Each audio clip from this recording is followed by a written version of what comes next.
Buenas tardes, me llamo Judy, soy intérprete de español. Si alguien necesita el equipo, por favor venga conmigo o con el personal de la ciudad. Gracias. Thank you very much. Next will be citizen comments. Mr. City Manager, before we begin citizen comments, Chaplain Fessmeyer did provide the invocation earlier. I just want to publicly acknowledge the great job I see Chief Yonner in the audience, Phoenix Police Department, the commander of Maryvale, Estrella Mountain Precinct.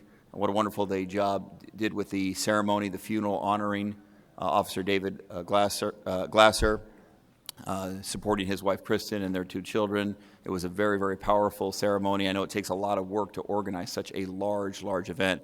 I just wanted to publicly say thank you, Chief Yonner, to you and the Officer of Phoenix Police Department for doing such an outstanding job. It should also be noted, many of you probably heard last night, our former colleague, Councilman Doug Lingner, passed away. He had a long battle with a variety of very, very difficult diseases over a long period of time. I had the good fortune to serve for many, many years alongside Councilman Lingner. If you didn't have a chance to know him, he was a great guy, a good man. You'd know him because he'd be the one person not wearing a suit up here. He'd always be in his Hawaiian shirts, as Councilman Johnson can attest to, I see in the audience. Councilman Lingner was a champion for strong neighborhoods. He was probably a leader on this council on the issue of affordable housing. He was well ahead of the curve in making sure that the city of Phoenix was on the cutting edge of providing quality, affordable housing to families in need. He was a leader on the issue of sustainability and kind of guided the city in the direction of starting some of our very successful sustainability programs. And he always put on, every single year, a very successful and large gift-giving operation at Christmas time to kids, mostly living in public housing in his district. Councilman Lingner had a big heart. He was a good man, and certainly has a strong legacy here at the city and will definitely be missed. With that, we'll now move on to citizen comments. It looks like we have a few here. We now have up to 15 minutes for citizen comments now. If we can't finish those citizen comments, we'll complete those comments at the end of the business meeting of the City Council. Our first individual wishing to speak on citizen comment is Blue Crowley. Mr. Crowley, please come forward. You have up to 3 minutes to speak, followed by Peter Gray, followed by Leonard Clark, and if we can get to it, Miss Diane Barker. Blue Crowley. Over the next weekend, it's predicted that the temperature is going to be 114 degrees. Right now, 50% of our bus stops have no shelter. How many people are going to die this weekend because of the heat? How many of them are going to be put in an injurious situation because they elected to use mass transit? When it's 114, the UV index is what, 7 minutes? 9 minutes for dark skin? Now, we don't have 24-hour service 7 days a week, 3 to 5 minutes on all major and minor arterials. What we have is, in some people's opinion, a joke. When you can't find out, other than through their electronics, customer service closes at 8 o'clock. Buses run till midnight. Light rail, you're going to have it expanded till even later. But with a system that is so dysfunctional, please, when I look at the short-range transit plan, of which, Ed, I discussed how often, where was it in there that it says you're going to be building any bus stops? 50% of your bus stops aren't shaded. How many people have to die this weekend before some of you realize that this is what is necessitated, that you need to build the infrastructure? There is also the thought of the $2 extra you make anybody using the system pay if they happen to buy their ticket on the bus, when at every one of your transit facilities, do you have a dispenser for tickets? No, you do not. I like that staff at the citizens meeting said, well, we've got people there between 7 o'clock and 5 o'clock in the, well, yeah, you do. But if you go to get your ticket between 12 and 12:30, nobody there. So I need you to put the dispensers, I need you to put out the bus stops. How many people have to die this weekend for you to understand the sensitivity that a little bit of shade will stop somebody from dying? Thank you. Thank you very much, Mr. Crowley. Next speaker will be Peter Gray.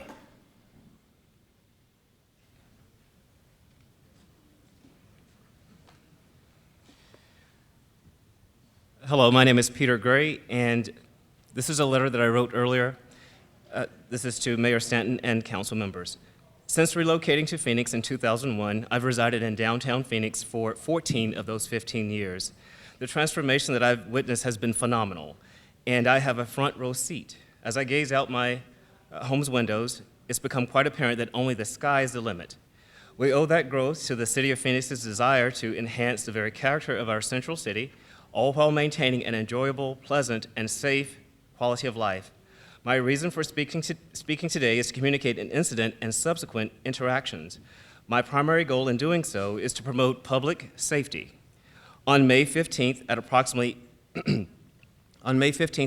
8 p.m., I was literally run over by a bicyclist in front of the Student Center at the post office located at 522 North Central Avenue. As an avid runner, I was enjoying a nightly run when suddenly a cyclist at a very high rate of speed decided to move from the travel lane onto the sidewalk. Unable to slow, the cyclist collided with me head-on. I fell to the ground, was knocked momentarily unconscious, and sustained multiple injuries from head to toe. In an effort to partner with ASU, I decided to file a police report in order to bring awareness to this obvious safety concern. My goal then as now was to boost safety and perhaps reduce similar collisions. On May 17th, I attempted to do just that. After speaking with a total of 3 ASU police officers, not only was my report seemingly discouraged, I would discover the following week that a police report was not taken even though an unknown form was completed in my presence. I returned home dismayed but determined. I then contacted the Phoenix Police Department by phone. To my relief, the reaction was quite different. The representatives were quite attentive and did not hesitate to process my report. When visited in person by the department officers, I would then be advised that no city ordinances currently exist that would have deterred this or similar future incidents from occurring. I ask you now for your support in adopting new or enhancing old ordinances which will provide the appropriate authority to actively promote pedestrian safety. I'm available for questions if you have them. All right, thank you very much, Mr. Gray. We're not able to do questions because it's a non-agendized item, but maybe we can get his contact information and get to each of the council members. I think each council member is going to want to follow up and get a little some more information from you.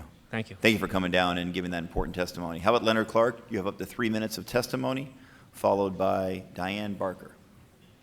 Thank you, Mayor and Council. My name is Leonard Clark. I'm a resident of Phoenix, and I thank you for letting me speak. And I thank my fellow veterans who served in our armed forces and the veterans and the soldiers who are actually serving right now, because I know if it wasn't for them, I would not have the right to speak here. I believe a lot of things that go on in life, and our city being the 6th largest city in the United States is a symbol of that, are balances. We have balances in our democratic constitutional republic, and I first of all know that when an officer gives his life in the defense of his community, that is another person that helps us rest safely at night knowing that our children are going to be safe. So when you hear me up here speaking of reform, I don't speak of anti-police, I don't speak of pro-police, I speak of balance. Because a democratic constitutional republic is give and take, and it is about balance. I'm also saddened because this week will mark June 2nd, the 40th anniversary of a man that I consider my hero as well, and his name was Don Bolles. The nickname for investigative journalists and reporters is the Fourth Estate.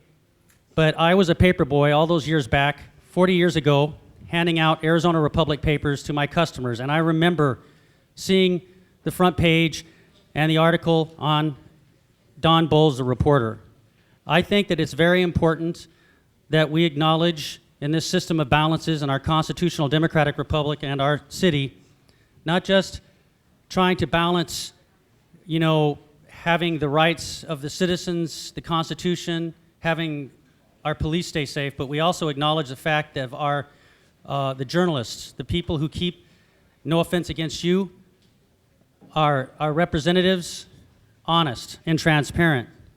So that is one of the things I just wanted to say today, and I want to thank the family members and the loved ones. And again, 40 years later, this is the first opportunity I've had in front of a government board or council to say thank you to that family, because many reporters and journalists die every year. People laugh and say, well, they shouldn't have been there. They should stay out of trouble. But if it wasn't for these journalists making sure to keep powerful people and organized crime and all of these things, so making sure that we know what's going on, our country would soon be overrun.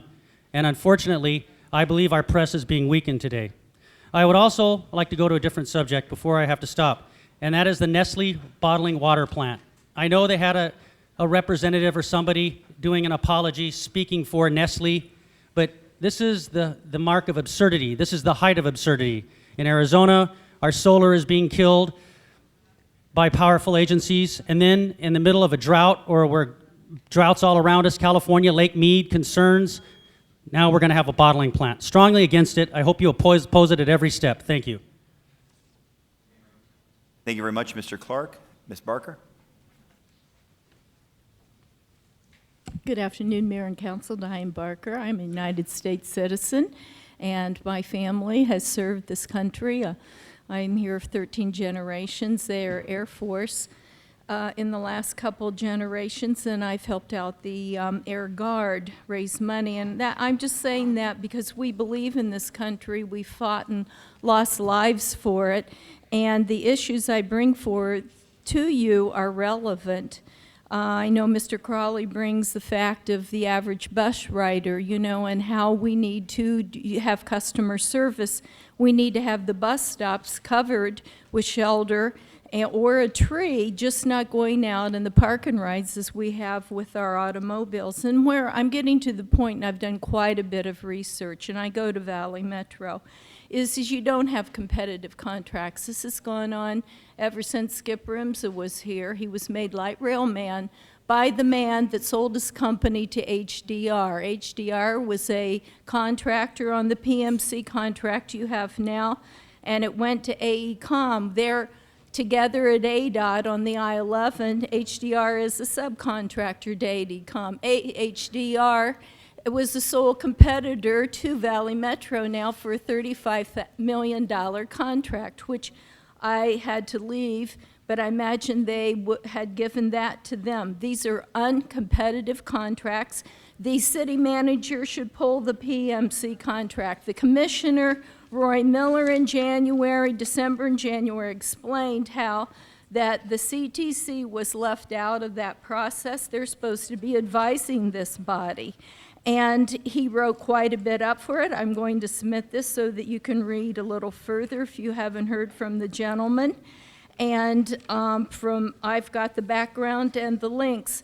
What we do is, I've got to use this word, snake oil salesman. There is no proof that you're bringing 800% return to a developer after they come on into your plan for the at-grade light rail. We did this to Glendale. They passed it 4-3 with a man that has land in the way, and he said that it would interfere with the present transit traffic that's coming to his place. He wouldn't vote for it. But my point is, we give, just when Secretary Fox from DOT came, it was advertised public meeting, and I couldn't get in.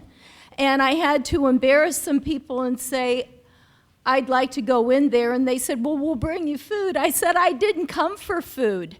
And so finally they let me in, and I had no seat, and I stood.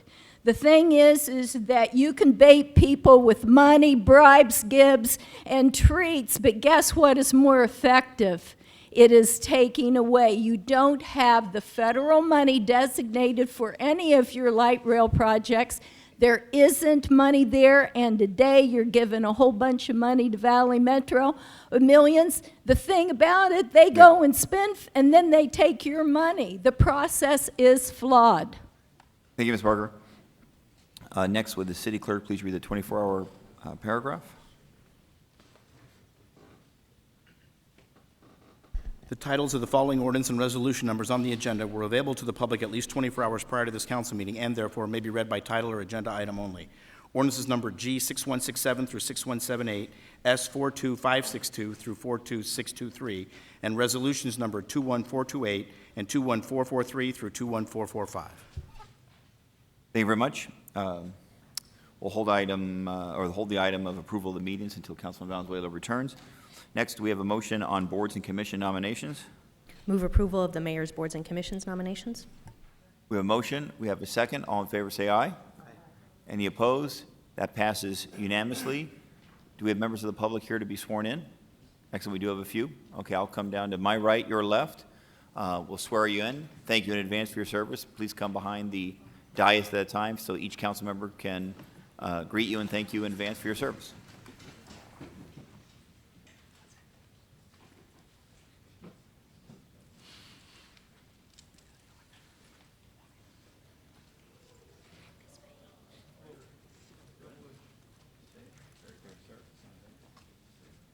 How are you?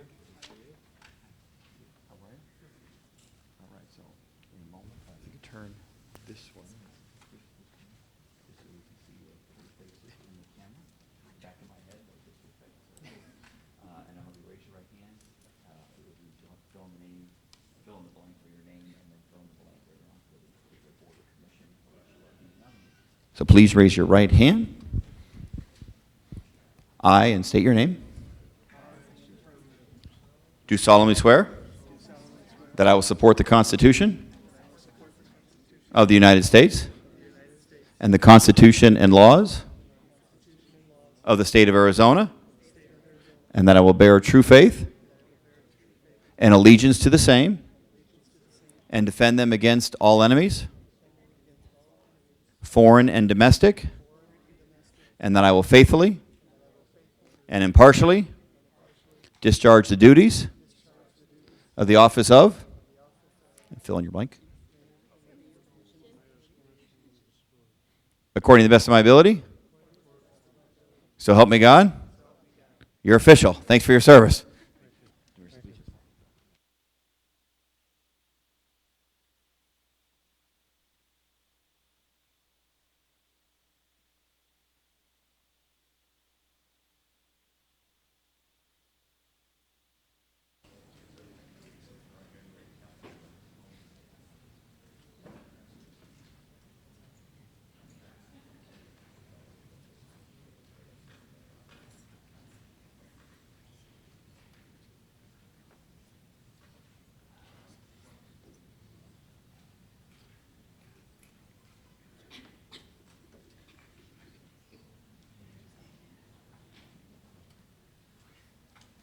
Thank you in advance for your service. Please note that motion was as corrected because there was one small notation on those motions. Councilman Valenzuela, did you have a chance to review the formal meeting minutes for May 4th, 2016? I have, and so moved. We have a motion. Do we have a second? All in favor say aye. Aye. Any opposed? The meeting minutes pass unanimously. Now we'll move on to liquor license applications. Vice Mayor. Motion to approve items 1 through 17. We have a motion on 1 through 17. We have a second. Any comments or questions? All in favor say aye. Aye. Any opposed? Passes unanimously. And please note that Councilman Nowakowski is on the phone and voted aye on that one. Okay. Next is ordinance resolutions, new business, and planning and zoning. Vice Mayor, do we prepare with an omnibus motion? The first motion is a suspension of the rules. I move that the City Council suspend the rules and change the order of business to permit holding of public hearings in connection with the 2016 to 2021 Capital Improvement Program, the adoption of the tentative 2016 to 2017 annual budget, and its related items. We have a motion and a second. Any discussion, members of this council? This is 18, suspension of the rules only. Yeah. All in favor say aye. Aye. Any opposed? Aye. Suspension of the rules passes unanimously, so now we'll move on to the budget-related items. Item number 19, Vice Mayor. Oh, that's a public hearing, I apologize. So item 19 is a public hearing on the proposed 2016-2021 capital improvement program for the City of Phoenix. I now declare the public hearing open. Are there any cards on this item? Is anyone here in the audience wishing to speak on item number 19, which is the proposed 5-year capital improvement program, City of Phoenix? Mr. Blue Crawley, did you have a comment? Please come forward and provide up to 2 minutes. Well, 20 would be the adoption of the capital improvement program. This is testimony. If you have testimony on capital improvement program, now's the time to give it. Thank you so much.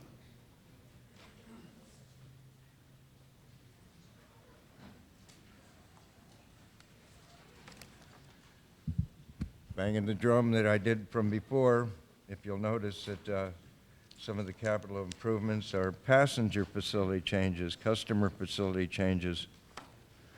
Customer facility changes if you have the customer service for the Valley Metro and your bus system. I know it's a combined one. Operate and activate at the same times as the system works. I found it fascinating that at the Transportation Committee meeting that staff said, well, that's Valley Metro and we got to get along with all of them to get on the same page. Which one of the system or parts of the system, any of those communities that don't have any bus at all, are deciding when it is that we're supposed to have customer service out there? So I don't see that happening. I don't see in the capital improvements that you are doing enough for my bicyclists, for the pedestrians, and for the bus ridership. You're not effectively using paint as a weapon to make me safe, as in crosswalks and bike lanes. You're not putting up the number of bus stops, transit centers. It's all rail. You know, $91 million for a mile of rail, and we can do that rubber stamp, but when we ask, can we have a bus stop? That's $10,000. It's the same price you pay for a park and ride space. That's why I love that we got so many park and rides, because it's more important to the City of Phoenix to cover a single occupant vehicle than it is to cover people in this time of heat stress that we're about to go in. So I do appreciate all the effort that staff does in putting it together, but some of your priorities aren't being addressed and you need to. Thank you, and I don't need to speak on 20. Thank you very much, Mr. Crawley. Is anyone else here wishing to provide testimony on item number 19, the 5-year capital improvement program for the City of Phoenix? Going once, going twice. I will now close the public hearing on item number 19. Item number 20 is the proposed adoption of the 2016-2020 to 2021 capital improvement program for the City of Phoenix. Vice Mayor, do we have a motion on item 20? I move the adoption of Resolution 21-443, the 2016 to 21 Capital Improvement Program. Second. We have a motion. We have a second. Noting that Mr. Crawley already provided testimony on this item. Any questions by members of this council? Roll call. DeCiccio. Yes. Nowakowski. Yes. Pastor. Yes. Valenzuela. Yes. Waring. No. Williams. Yes. Gallego. Yes. Mayor Stanton. Yes. So the item passes 7-1. Next item is item number 21. Item 21 is a public hearing on the proposed adoption of the 2016-17 annual budget for the City of Phoenix. I'll now declare the public hearing open. Are any cards on item number 21? There are a series of cards on 21. The first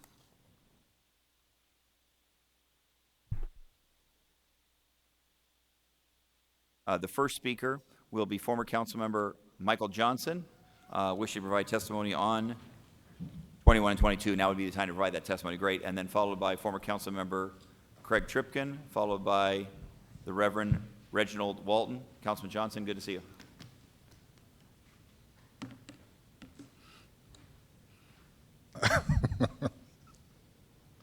I was just trying to mess with Sal. I just wanted to take the opportunity as we.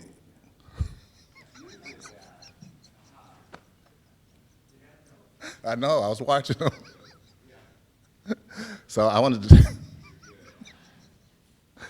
to take the opportunity just to confirm what the council voted on the last budget and what the citizens were saying, especially in conjunction with the police cameras and hiring more police officers, that we continue to do that, continue to hire more police officers, but make sure that our officers are properly equipped to have the equipment that they need, not only to protect themselves, but also protect the community. So I think it was very clear during the budget hearings that those things were, the community wanted to go that direction and that we continue to go that direction. So Mayor, I just want to strongly encourage the council to continue to support the officers and continue to make sure the officers have the best equipment they could have to serve our citizens and continue to completely give us. I think we have one of the finest police departments in the country. Thanks. Thank you very much, Councilman Johnson. Councilman Tribkin is next, followed by Reverend Reginald Walton, followed by Blue Crowley. Thank you, Mayor and Council. I just would like to urge you to support the city manager's budget, and please keep in the appropriation $25,000 for Central Arizona Shelter Services. Central Arizona Shelter Services is looking at a $300,000 deficit this year, and it's very important that we get the funding from the city to provide the services that we provide. I would echo something that Mr. Crowley said earlier, which is when the temperatures reach 114, we had 36 people, I believe it was, die a number of years ago, homeless people, because of lack of water and because of exposure. And I hope you'll keep that in mind as you look forward to providing services for homeless people. Thank you. Thank you very much. Reverend Walton. Good afternoon. I stand again hoping and praying that the City Council would uphold the vote that was taken a couple of weeks ago that will continue to allow the City of Phoenix to be the great city that it is. Please keep the body cameras in because there have been several misquotes or false information being spread across social media and actually in a letter submitted to the Arizona Republic last week. There is still an RFP out for sensitivity training and cultural sensitivity training, in addition to being fully funded and hiring police officers. We can do all three thanks to the great work of Mr. Jeff Barton, City Budget Director, Mr. Zerker, and according to the vote. So please vote today in the affirmative and 2 weeks from now, well, excuse me, 1 month from now in the affirmative to keep this city being a great one. Thank you very kindly. Thank you very much, Reverend Walton. How about Blue Crowley? All right, ditto. All right, no problem. D.B. White will be next, followed by Chanel Poe.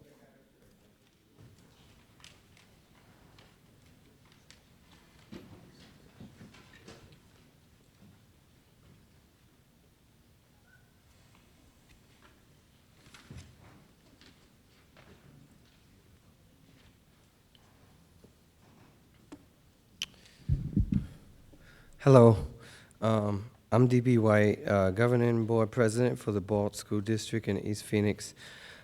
I'm asking that the budget be approved as per the previous council meeting. I feel it is imperative to show progressive leadership in terms of law enforcement and safety for both the officers who serve in a sometimes perilous occupation, as well as the safety of the citizens who they are sworn to protect. We spoke in numbers during the last council meeting in strong support in the capacity that was agreed upon previously. So I'm just asking that this remains the case. Thank you. Thank you so much for your testimony. Ms. Chanel Poe will be next, followed by Greta Rogers. Good afternoon, Mr. Mayor, members of council. I too echo the sentiments in terms of a approving the proposed 2016-2017 budget. We also want to keep in mind when we talk about making sure that our officers are equipped for both their safety and the safety of the public, we also want to make sure that we don't lose sight of the de-escalation training and the cultural sensitivity training. These are, will be my comments and in favor of the 2016-2017 proposed budget. Thank you. Thank you very much, Ms. Poe. Ms. Greta Rogers is next, and then that will be followed by Ben Taylor, followed by Gail Knight.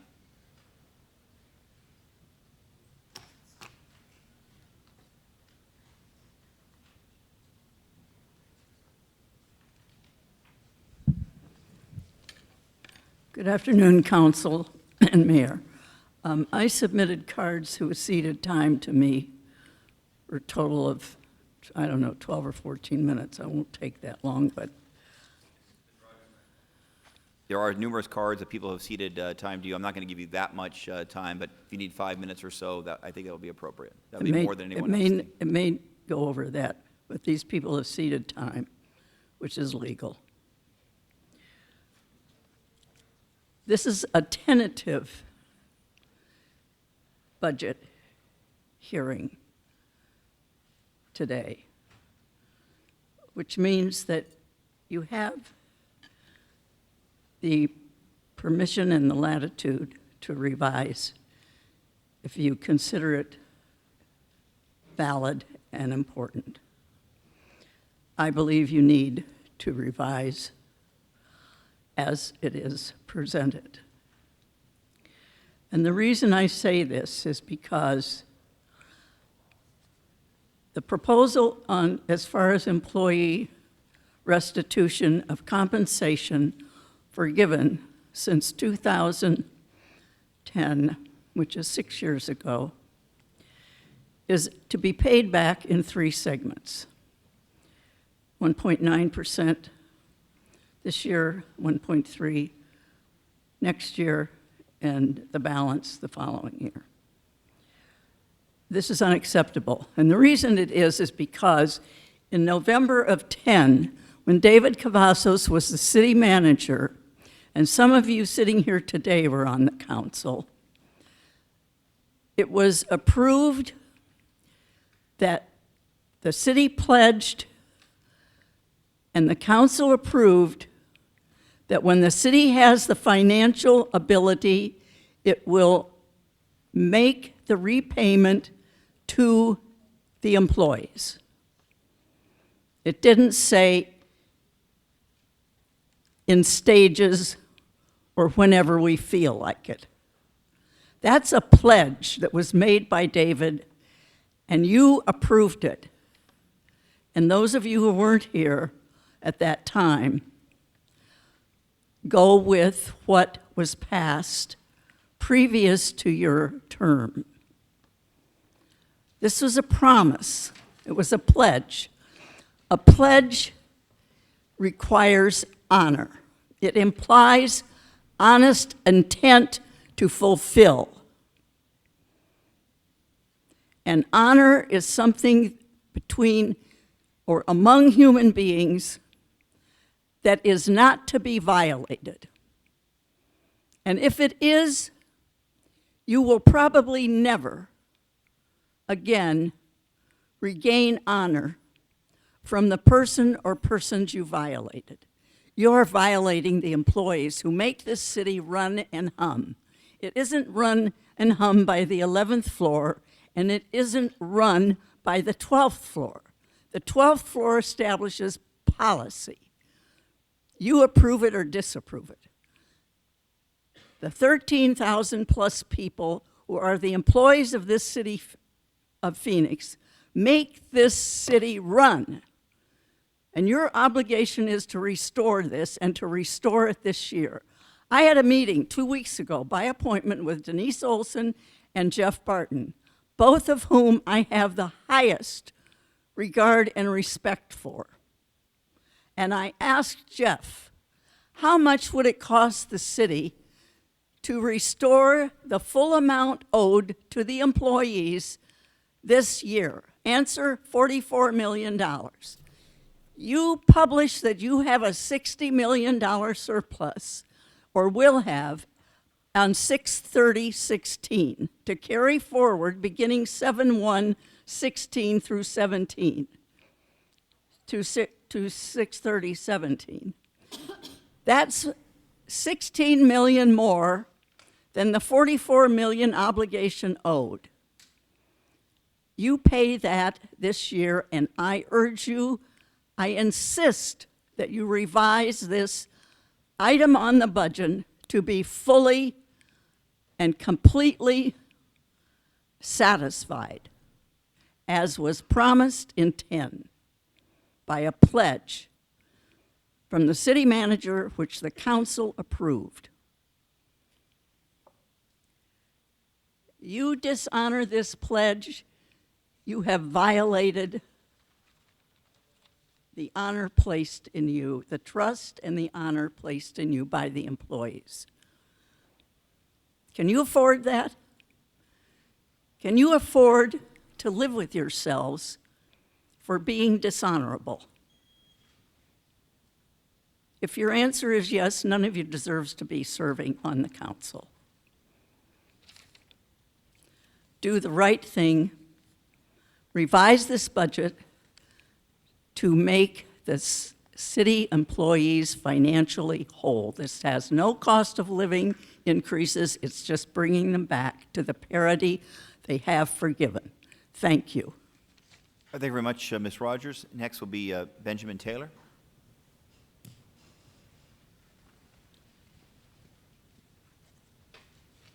Good afternoon, Mayor, City Council. My name is Benjamin Taylor. I'm an attorney. I'm a member of the State Bar of Arizona, and I'm here to tell everybody that I'm in support of this budget. I've talked to prosecutors, I've talked to defense attorneys, I've talked to other fellow attorneys, and one part in the budget, of course, is the body cameras. I've spoken prior on this hearing in regards to the body cameras. It protects the community, it protects officers, and the current budget also provides for officers to be hired throughout the next couple of years and body cameras to be implemented. So just want to say that a lot of attorneys and people of the community do support the current budget. So thank you. Thank you very much, Mr. Taylor. Ms. Gail Knight. Good afternoon, Mayor, Vice Mayor, and members of the City Council. It is my hope that today you will continue to support the budget that was approved at your recent meeting. As you know, we have been working on this for a number of years. I keep saying this because we have been working on it for a number of years. Both committees that were appointed by the city really strongly recommended body-worn cameras along with training. One does not negate the other. The training needs to be reinforced by having the body-worn cameras.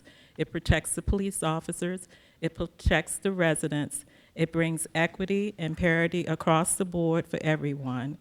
It brings tremendous respect to our community overall, and it maintains a high level of recognition for the city of Phoenix. Thank you.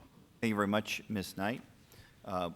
In favor of the proposal, not wishing to speak, Carolyn Chapman and O.D.B. White, who did speak. Is anyone else here wishing to speak on item number 21, the public hearing regarding the proposed adoption of the tentative 2016-17 annual budget for the City of Phoenix? Going once, going twice. The public hearing will now be closed. We'll now move on to item number 22. Item 22 is the proposed adoption of the 2016-17 annual budget. Do I have a motion on item number 22? Mayor, I move that item 22, being ordinance S 42562, the tentative 2016-2017 annual budget, be adopted. Second. We have a motion. We have a second. Any comments by members of this council? Councilman DeCiccio, please. Thank you, Mayor. I voted against this budget. Attached to this budget is a 26% property tax increase. It's the largest tax increase in the City of Phoenix's history, at least since the 1990s, and it's an unnecessary tax increase. The City of Phoenix now has a $1.2 billion revenues that have come into the City of Phoenix's budget, the most in the City of Phoenix's history, the highest level ever in the city of Phoenix's history. We also have a $60 million budget surplus, and now taxpayers are going to be hit with this huge tax increase. Three of us up here, Councilwoman Gallego, Waring, and myself, have already pledged that we're going to be voting against this tax increase July 1. And we only need two more, so it's up to you, the public now, to start putting pressure on everybody else to start saying no tax increase. It's not necessary. You don't need it. Staff did respond back to the amount of reserve fund that we have in the secondary, and I appreciate it. But one of the other things, too, I'd like to look at is what do the other cities do? I know we both made making phone calls. At least what I found is that they do carry a reserve, but it's not to the same level that the city of Phoenix has. And I still don't believe that keeping that level of reserve is legal, according to the law that was passed in 2013, but that's another issue. The city of Phoenix literally can get by with the next several years without having to do this tax increase. By requiring and getting the city of Phoenix to take all this money, it's unnecessary, it's taking more than it needs from the taxpayers. I think it's a wrong move. I think if you talk to the public, they find it unnecessary. It taxes the poor the most. The city of Phoenix has plenty of money in other places that it could look at. It needs to do a lot harder job of digging in and finding those monies in other places rather than trying to go to the taxpayers and ask them for more. Councilman Waring has been always great to point out, we've had a new water tax this year, $15 million, brand new water tax, $15 million a year, also not necessary, went for pay raises at the time. The city of Phoenix imposed a user tax. If you park your car off-site at the airport, remember all those parking structures that are off the airport? It's a place that people want to find convenience. And it's also a place that's less expensive because you want to be able to park there because you don't have a lot of money. The city of Phoenix has now imposed this huge tax increase on each of those operators, which means that the individuals, everybody here that uses this off-site parking, are now going to be taxed those dollars. And it's going to be a lot more difficult for you to afford that. Flight attendants, those people that make barely $20-some thousand a year, they use this off-site parking. That's what the city of Phoenix has done to try to raise more money. It just doesn't make sense. It's impacting the people that have the least. The city of Phoenix back in 2010 imposed this food tax on the public. Remember that? That was the big lie. We needed the money. Well, we didn't need it then either. And this is just one more example of the city of Phoenix trying to grab more from hardworking taxpayers than it needs. So I'm going to be voting against this. The real vote comes July 1, and that's on the property tax. And I would strongly recommend, if you think the food tax created an issue, wait till you see what happens if the city of Phoenix passes this property tax. Thank you, Mayor. All right, thank you, Councilman DeCiccio. Any other comments? Councilman Waring, please. Thank you, I appreciate it. Briefly, it's a tax and spend budget. Taxes are being raised to pay for pay raises and really new programs almost exclusively. I can't support that, some of the reasons Councilman DeCiccio suggested.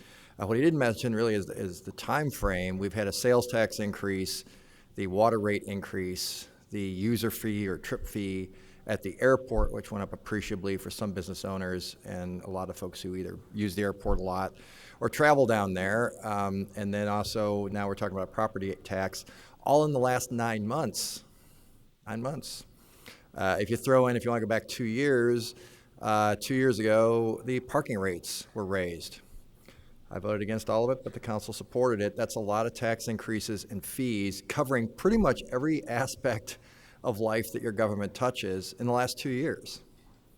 Parking, water, property, sales. That's pretty all-encompassing, really. We get right down to it. So I can't vote for this, and I appreciate Councilman DeCiccio's comments. It'll be interesting to see how it plays out because, of course, the vote to have the revenue to pay for this budget hasn't actually happened yet. That's not till July 1st.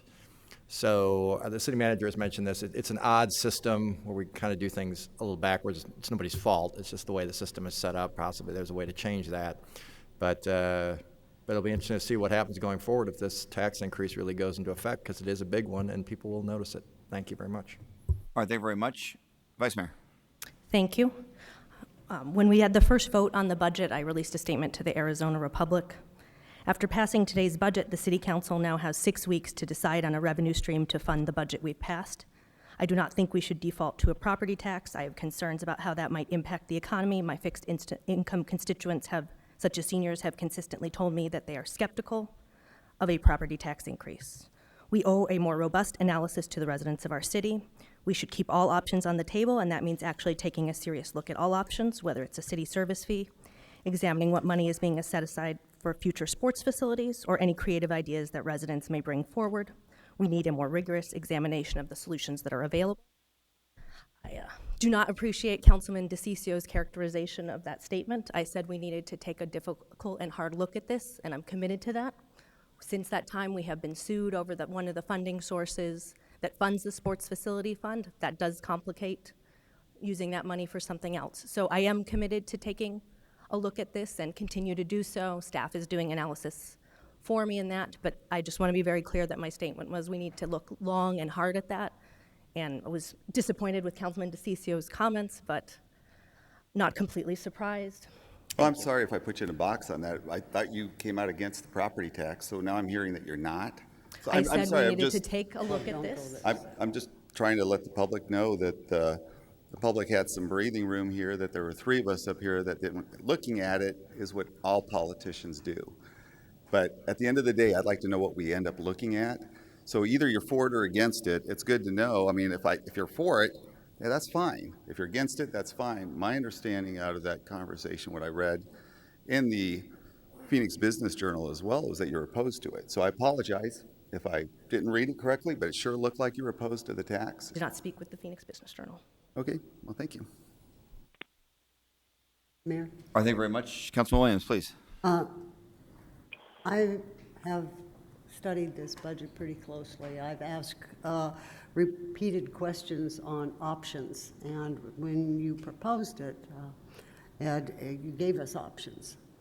And I presented it at the community hearings. I presented it at my breakfast meetings and other community areas where people have gathered.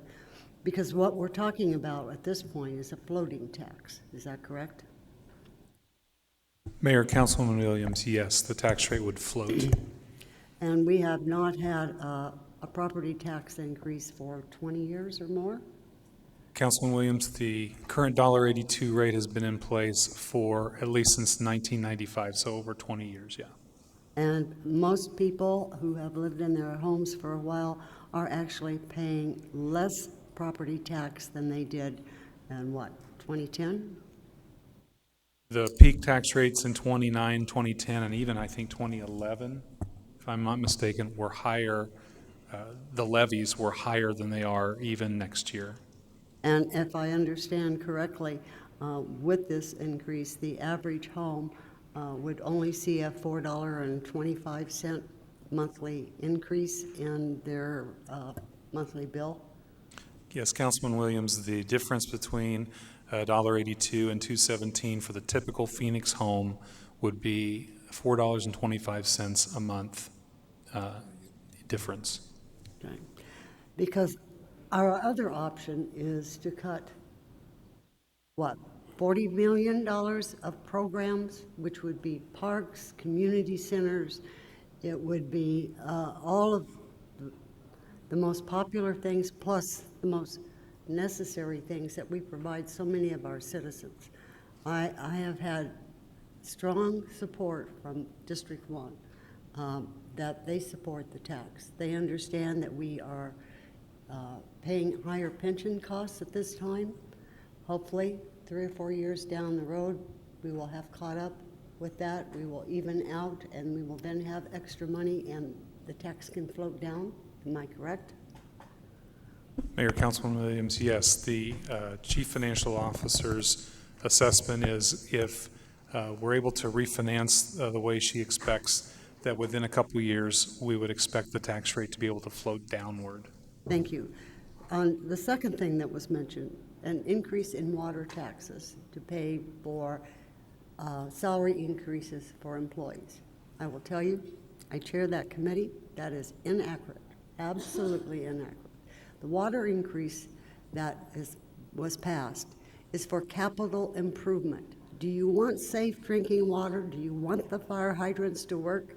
Because we have 8,000 miles of pipes in this city. Some of them are over 100 years old.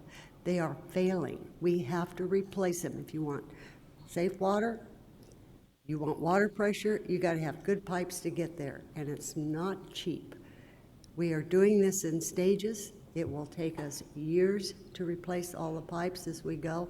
If you live in the inner city, well, District 1 has pipes that break all the time too, because in fact, I called them out to my house.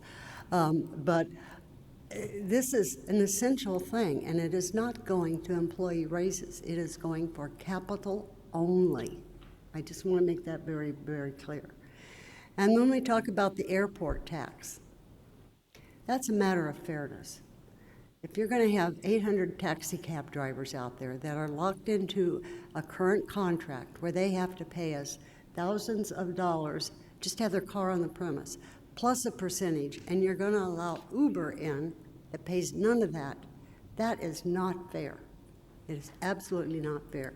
So staff worked for over a year to come up with something that would be fair to all the ground transportation out there that we could live with, and they come up with, if you pick up a passenger, you pay. That's fair for the taxi cabs. It provides reliable service. It allows Uber. They don't pay when they drop them off. They only pay when they pick them up.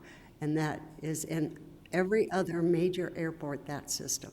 We are one of the last big airports to implement that. So to say that that's outrageous, it's not. I think we are looking to take care of not only our citizens, but our service providers. And it's important for us to be fair, to be open, to and be honest with everybody on what's really going on and not play political games. Thank you, Mayor. All right, thank you very much. Any additional comments by members of this council? I think there is one airport that actually charges every car that comes on site, whether you're picking up your mom or dad from the airport or whatever it may be. And we've chosen not to go that route. We don't want every single citizen every time they visit the airport have to do so. So it's been a policy decision to charge off-site taxi cabs for the enterprise fund, the upkeep of that of the airport, and by assessing this fee on Uber and Lyft and the off-site, we now have those entities pay for the upkeep of the ground transportation to the airport, so we don't have to assess a fee on every single car that comes in and out of Sky Harbor Airport. All right, any other comments or questions by members of this council? Roll call. DeCiccio. Nowakowski. Yes. Pastor. Yes. Valenzuela. Yes. Waring. Williams. Yes. Gallego. Yes. Mayor Stanton. Yes, item passes on a 6-2 vote. Next item on our agenda is item number 23. Item 23 is a proposed adoption of the tentative 2016-17 capital fund budget. Vice Mayor, do I have a motion on the capital fund proposed budget? Mayor, I move that item 23, being ordinance S 42-563, the tentative 2016-2017 capital fund budget, be adopted. Second. We have a motion, we have a second. Any comments by members of this council? Roll call. DeCiccio. Nowakowski. Yes. Pastor. Yes. Valenzuela. Waring. Williams. Yes. Gallego. Yes. Mayor Stanton. Yes, item passes on a 7-1 vote. Item 24 is the proposed adoption of the tentative 2016-17 reappropriated funds budget. Mr. City Manager, what is the reappropriated funds budget? Or maybe Yeah, Mr. Barton. I think I'm going to let sure. the true professional on that one, Mr. Barton, can explain that technical item. So, Mayor, members of the council, what the reappropriated funds budget allows us to do are to take funds that were budgeted in the current fiscal year that did not get spent, did not get encumbered, and roll those forward so we can continue to pay our bills in fiscal year 16-17. So, for example, we have a contract with a particular vendor to supply us with IT technology. That contract doesn't go through. We have to continue paying that vendor next year, but the funds were budgeted this year, so we carry that money over into the current fiscal year, allowing us to make that payment. Thank you very much, Mr. Barton. Do we have, Vice Mayor, do we have a motion on the proposed reappropriated funds budget? Mayor, I move that item 23, being ordinance S 42564, the tentative 2016-2017 reappropriated funds budget, be adopted. And that was item 24, obviously. So, do you have a second on item 24? Second. We have a motion and a second on item 24. Any comments on item 24 by members of this council? Roll call. DeCiccio. Noakowski. Yes. Pastor. Yes. Valenzuela. Waring. Williams. Yes. Gallego. Yes. Mayor Stanton. Yes, item passes with 8-0? 8-0. Okay, item passes 8-0. May I request that we take item 94 out of order? So can I get a motion to take item 84 out of order? 94, 94. Excuse me. Should we do the omnibus first or go straight to 94? I guess we do omnibus first. That's fine. Mayor, I move to approve items 25 through 108, except the following: items 26V, 28, 34, 42, 56, 70, 94, 99, and 104 through 108. Item 103 is being continued to June 22nd, 2016. Item 31 is as corrected. Item 46 has been withdrawn, and excluding these items for public comment, 30, 34, 70, 81, 85, 94, 104. Mayor, can I add a continuation for item 68, We continue make item 68 a motion to continue to what date? July 15th? July 15? Okay. No, June 15th. I June mean 15th. Sorry. June 15th. June 15th. June 22nd or June 15th? June 15th. Okay, so item 68 will now be moved to a continuance till June 15th.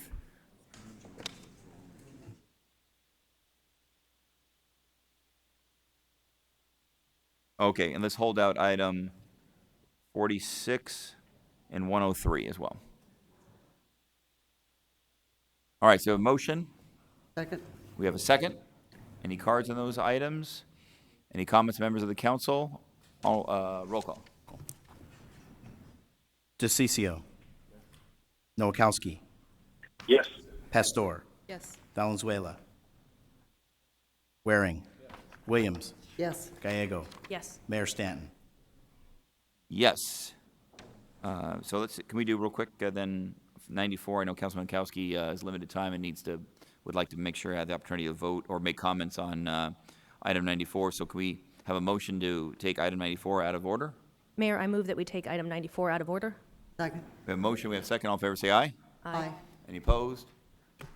All right, item number 94 is on the table.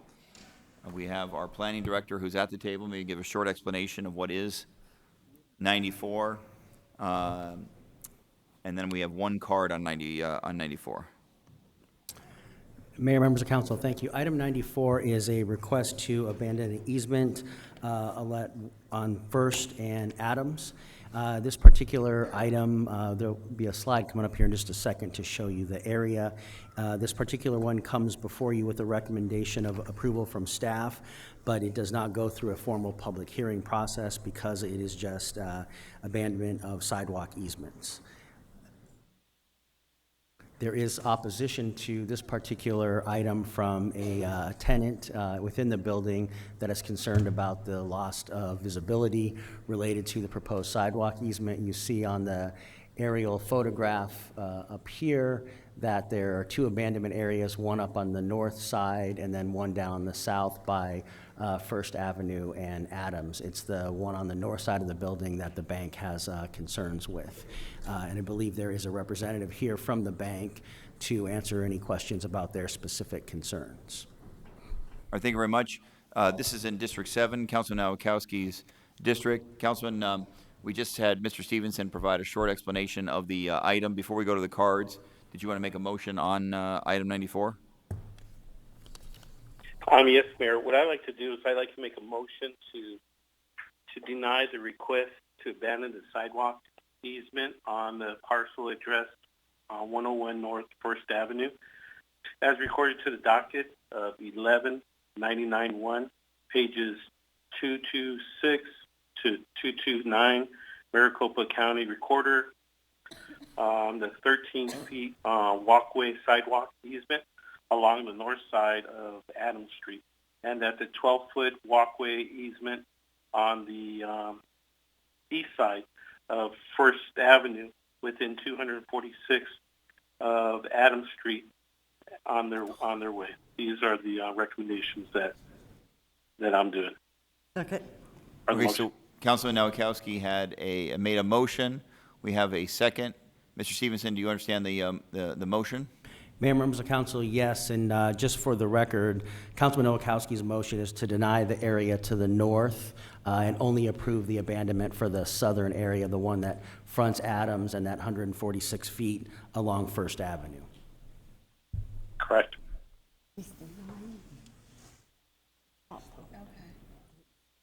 Okay. All right, so in layman's terms, he wants to deny the top part but approve the bottom part. Correct, Mayor. All right. All right, we have a couple cards on this item. Mr. Blue Crawley, did you have testimony on item number 94, noting that Councilman Nowakowski has made a motion that is different than what staff was presenting? Please. I agree with the councilman partially. I believe that both of them should be denied. As he stated, it's not what should be done with that property. And the one on the south, that's where the Comic-Con's going to be tonight. Abandoning the sidewalk there, what are we going to do? Expand the street? It's already too tight in there. We need to keep those facilities. Thank you. Thank you very much, Mr. Crawley. Next will be Mr. Russell Young. You marked in favor, so you have to explain what you mean, whether you marked in favor of Councilman Nowakowski's motion or staff recommendation or something other than that.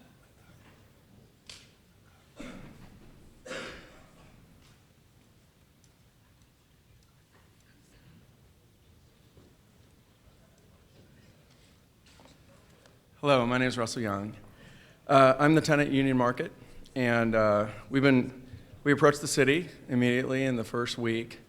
We've been working with Mr. Marshall and everybody. Everybody's embraced what we call the redesign and expansion of the U.S. Bank building. We're a community base. We bring in small tenants. We build a marketplace for the community. It's the first I've heard of this. I just heard about it 2 weeks ago. So my understanding that is a tenant-landlord issue, and my understanding is the building owner would like to proceed.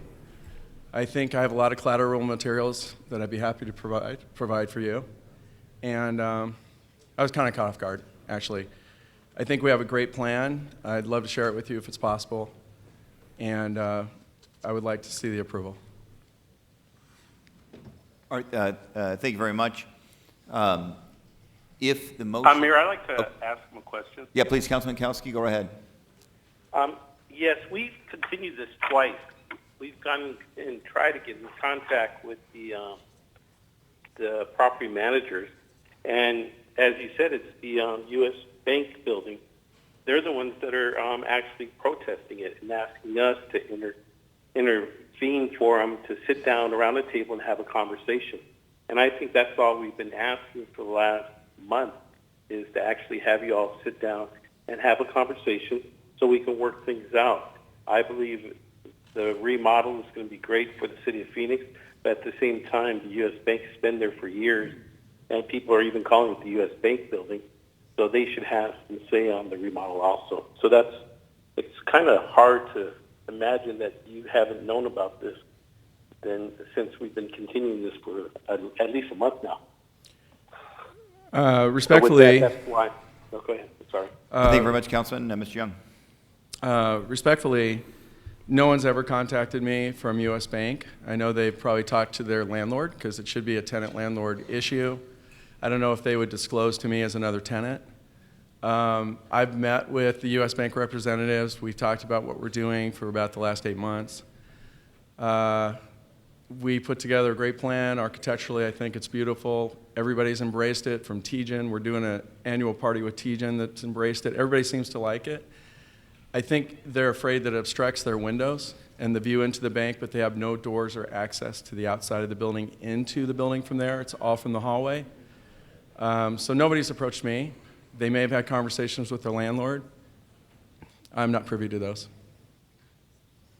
right, thank you very much, Mr. Young. Councilman Nowakowski, anything else? No, Mayor.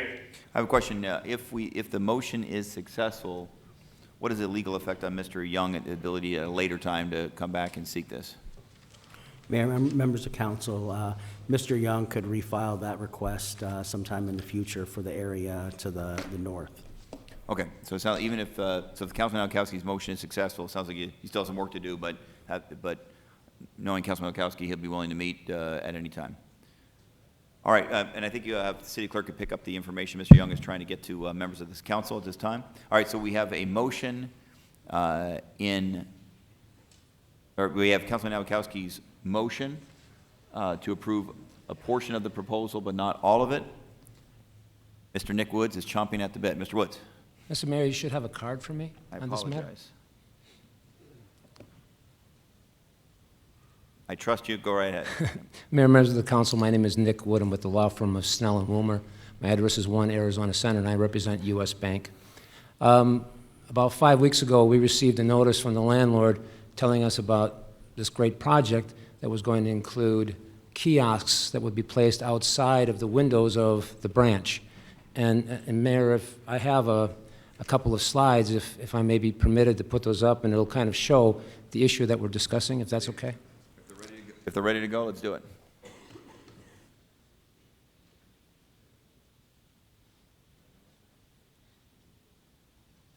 Thank you.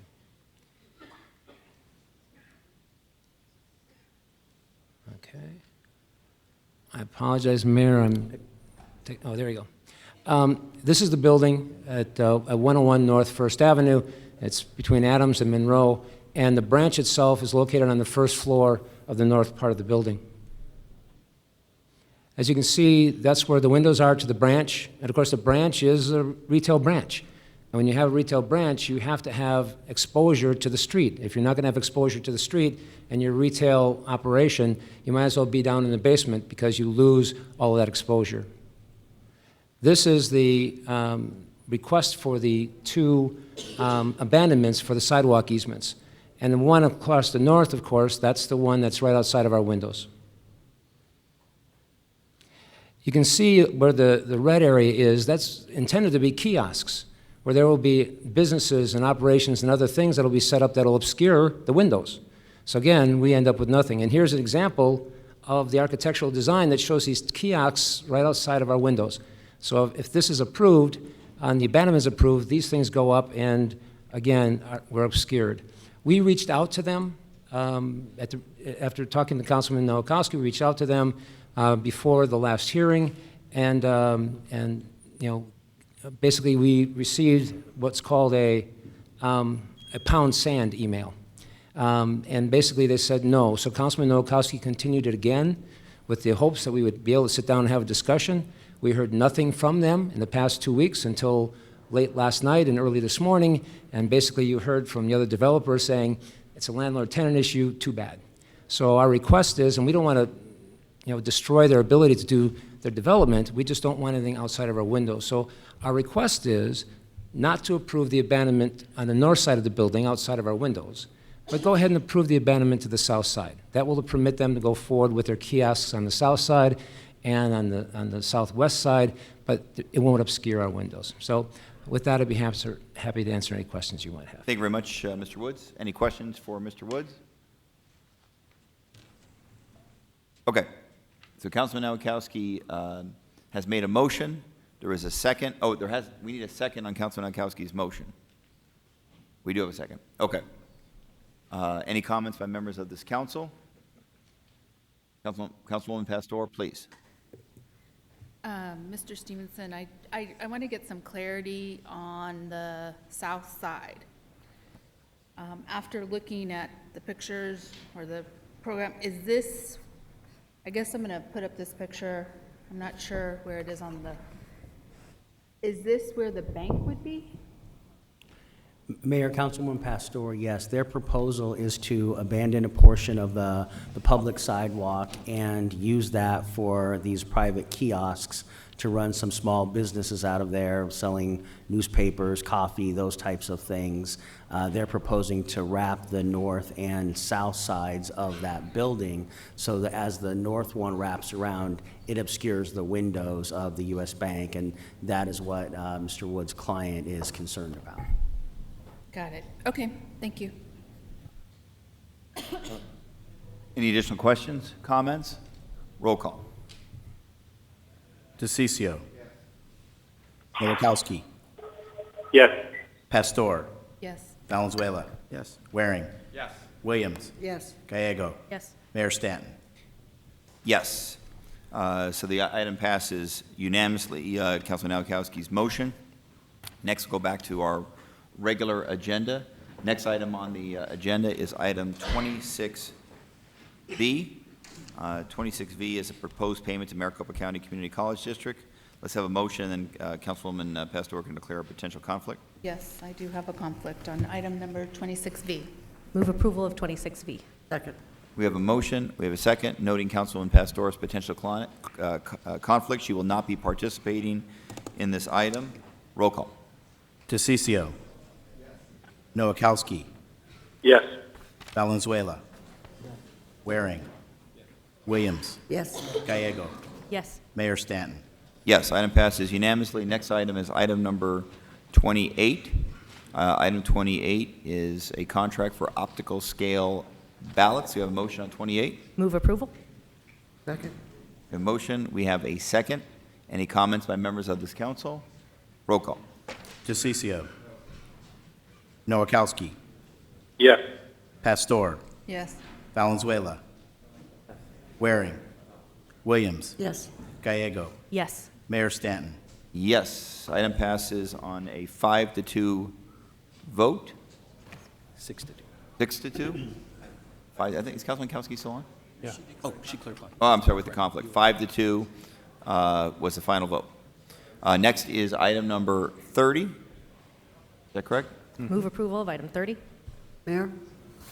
Motion. Oh. Do we have a second on 30? Just a moment. Going once, going twice. Is there a second on 30? Just a moment. She cleared a conflict on 26. 28V was 6-2. 28. All right, so I will second item number 30. Councilman Williams, please. No, I don't have a question. Oh, I'm Item sorry. 30. Okay. So we have a motion and a second on 30. Are there any cards on 30? Here it is. Okay, Mr. Clark, did you have testimony on item number 30? This is the proposed gaming grants from one of our tribal partners. Thank you, Mayor. Yes, I did. My name is Leonard Clark. I'm a resident of Phoenix. Former Lived here all my life. And I just wanted to say, I hope that you'll approve it. I want to thank the different First Nations tribes that surround our valley for giving back to our community. As you'll recall, over a decade ago, they were strongly opposed by certain people that you probably know in our leadership, political leadership, that opposed casinos. And I just find it rather ironic that the people who had their lands stolen from them and subjugated for all these years are now giving back to the system that did that to them. So I want to thank them. We don't have enough as it is. Phoenix is a leader, but we don't have enough as it is in our communities across the valley for our young people, especially in the summer, who are sitting out there bored right now in their homes because it's so hot. Shade, bus stops, all of these things. So I just find it ironic that our First Nations brothers and sisters have to step up and help us. Thank you. Thank you very much. Roll call. DeCiccio. Nowakowski. Yes. Pastor. Valenzuela. Waring. Williams. Yes. Gallego. Yes. Mayor Stanton. Yes, item passes unanimously. Next item is item number 34. Mayor? Item number 34 concerns a proposed amendment of city code regarding unlawful restraint of dogs. Councilman Williams? This is the tethering ordinance, and it has been amended since it was at subcommittee. And what has amended is we are removing the language in B1 that says pinch type, prong type, or choke type. And I want to note that the language on B1 remains is uses a collar that is not properly fitted to the dog.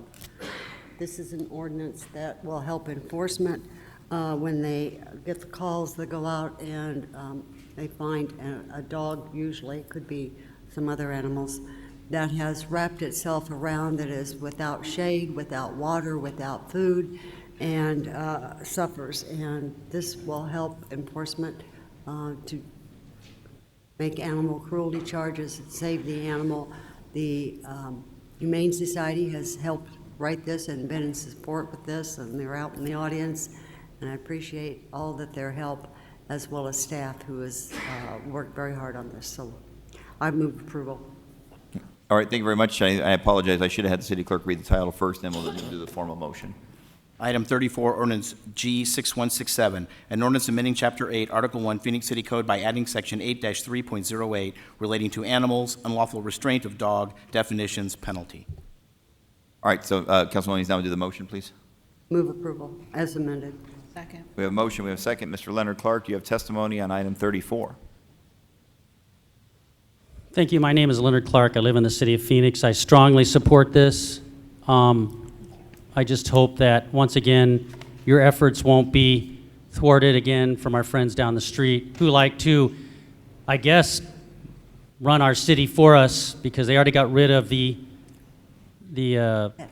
puppy mills, because God forbid people must have puppy mills. So hopefully nobody from this august council will go down to the legislature, as I saw before, and no offense, and I'm not stating anybody's name on this board, but I saw several people, and I'm guilty of hanging out at the ledge myself. I just hope that when you go down to the ledge, you wouldn't, I mean, I can't go in the chambers of the Gov and the Senate president and the House president. I can't go in there and see what you're doing, but it's just not very nice if you're going to sit on the council, and then when we pass rules, go up there to get around what we do here by having our Gov run our city like a banana republic and then thwart it. So hopefully that doesn't happen. Hopefully we'll all vote unanimously, because dogs and cats, they are man's best friend, whether you like that or not. We should treat them like the sentient beings they are, and I hope you'll pass this. Thank you. Thank you, Mr. Clark. Mr. Blue Crowley.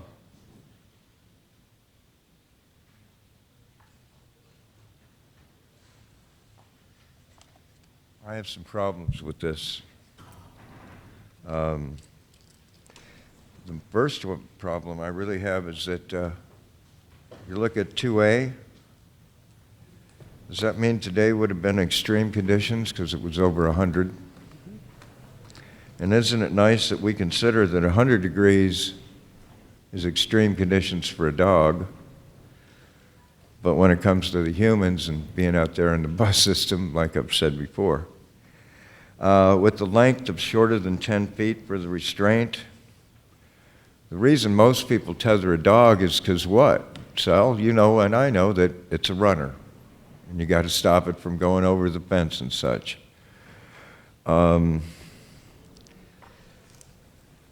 With it being 10 feet, y'all know I have a real sensitivity. I got a service dog sitting over there. She weighs 80, 90 pounds. 10-foot lead for her, that's the correct length. But if you have like a Chiweenie, and you got 10 feet out there, that's when the thing gets wrapped up and such. So when you've got a definition of a 10-foot tether is what it has to be or more, well, then that means all the dogs are the same size, and it's applicable that way. So I have a problem with you putting a length out there that isn't necessarily applicable to the situations. When it says about the dog in an unsafe or unsanitary conditions, and then you're saying extreme weather, so that means that if I tie my dog up outside and it's over 100 degrees, I put it in extreme conditions. Well, it's the ambient air temperature, and I wouldn't put her out unless she had some shade out there. But I don't see with what we're doing here, we're accomplishing what is necessitated, which is for people to be responsible for their pets. But when you're putting restrictions on restricting the animal, Does that mean that a dog-at-large ticket is no longer going to be applicable? Thank you. Thank you very much. We have a motion. We have a second. Any comments by members of the council? Roll call. DeCiccio. Noakowski. Pastor. Yes. Valenzuela. Waring. Williams. Yes. Gallego. Yes. Mayor Stanton. Yes, item passes unanimously. I was a yes too, Mayor. Sorry about that. Councilman Kowski is still on the phone, and he is a yes. So item passes 8-7-0.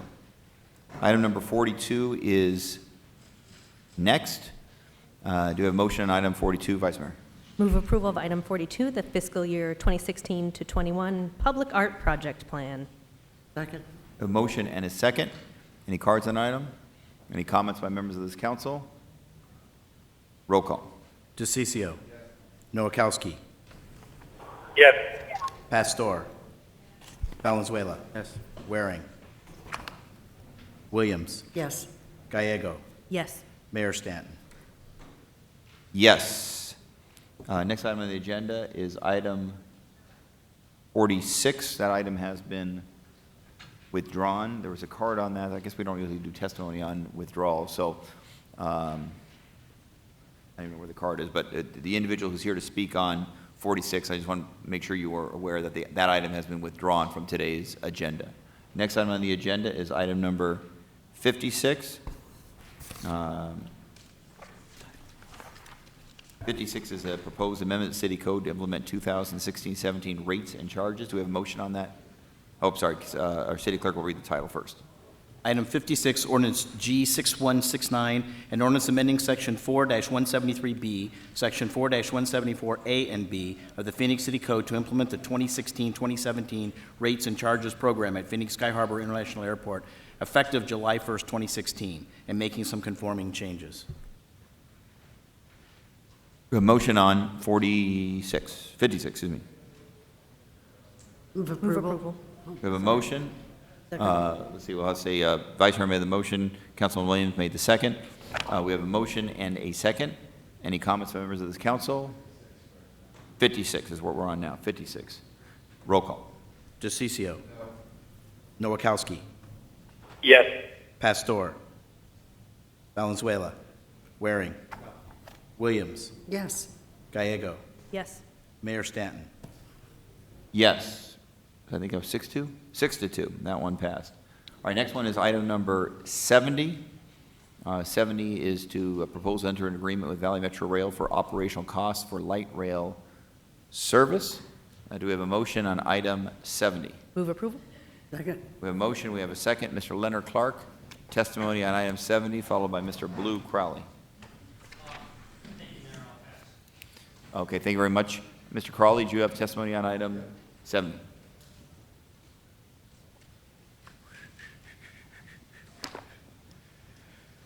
Well, this is Valley Metro, and don't I just love it? If you read in there what you're going to be spending the money on, it says operations, maintenance, transportation, construction, vehicle maintenance, system facilities, Metro staff cost.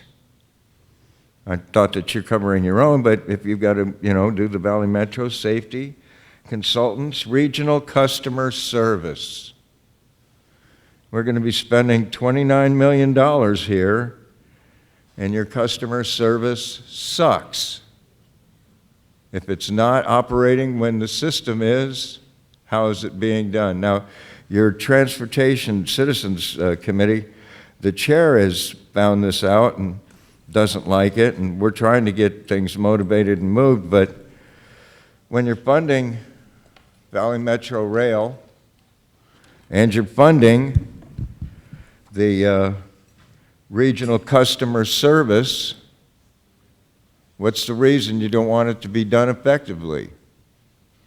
Especially when it comes to customer service at each one of the transit facilities that are within your jurisdiction. I'm talking Metro Center, I'm talking Sunny Slope, I'm talking Desert Sky. Where is the customer service there when it comes to buying a ticket when you're closed between 12 and 12:30, and that you're not even open for half the time that the buses are running. So it's nice that we got to give them $29 million, and as Dee said, the way it's handled back and forth. But please, I need you to be building those transit facilities. I need you to get the shade out there. I need you to, when you're building it, make it solar so that we're not paying as much money for the power. And I also need you to do it right, as I said. Customer service operates when? When the system does. So City of Phoenix, at that last meeting when you said it's Valley Metro, and you're giving them the money to do it, please do it right. Thank you very much, Mr. Crawley. So that's item 70. We have a motion. We have a second. Roll call. DeCiccio. Nowakowski. Yes. Pastor. Yes. Valenzuela. Yes. Waring. Williams. Yes. Gallego. Yes. Mayor Stanton. Yes, item passes 6-2. Next item is item 81. We have a motion on 81. Move approval of item 81, water Yep. transmission main. We have a motion and a second. We have a few cards. 1 in favor, 2 opposed. Mr. Robert Berlice, did you provide testimony before this council? And then followed by John Shorb, followed by Chad Watkins.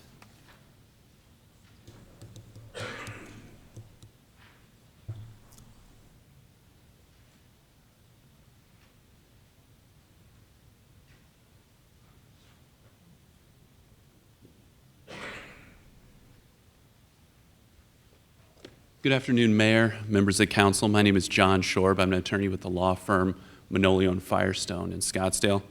I represent Western Waterworks.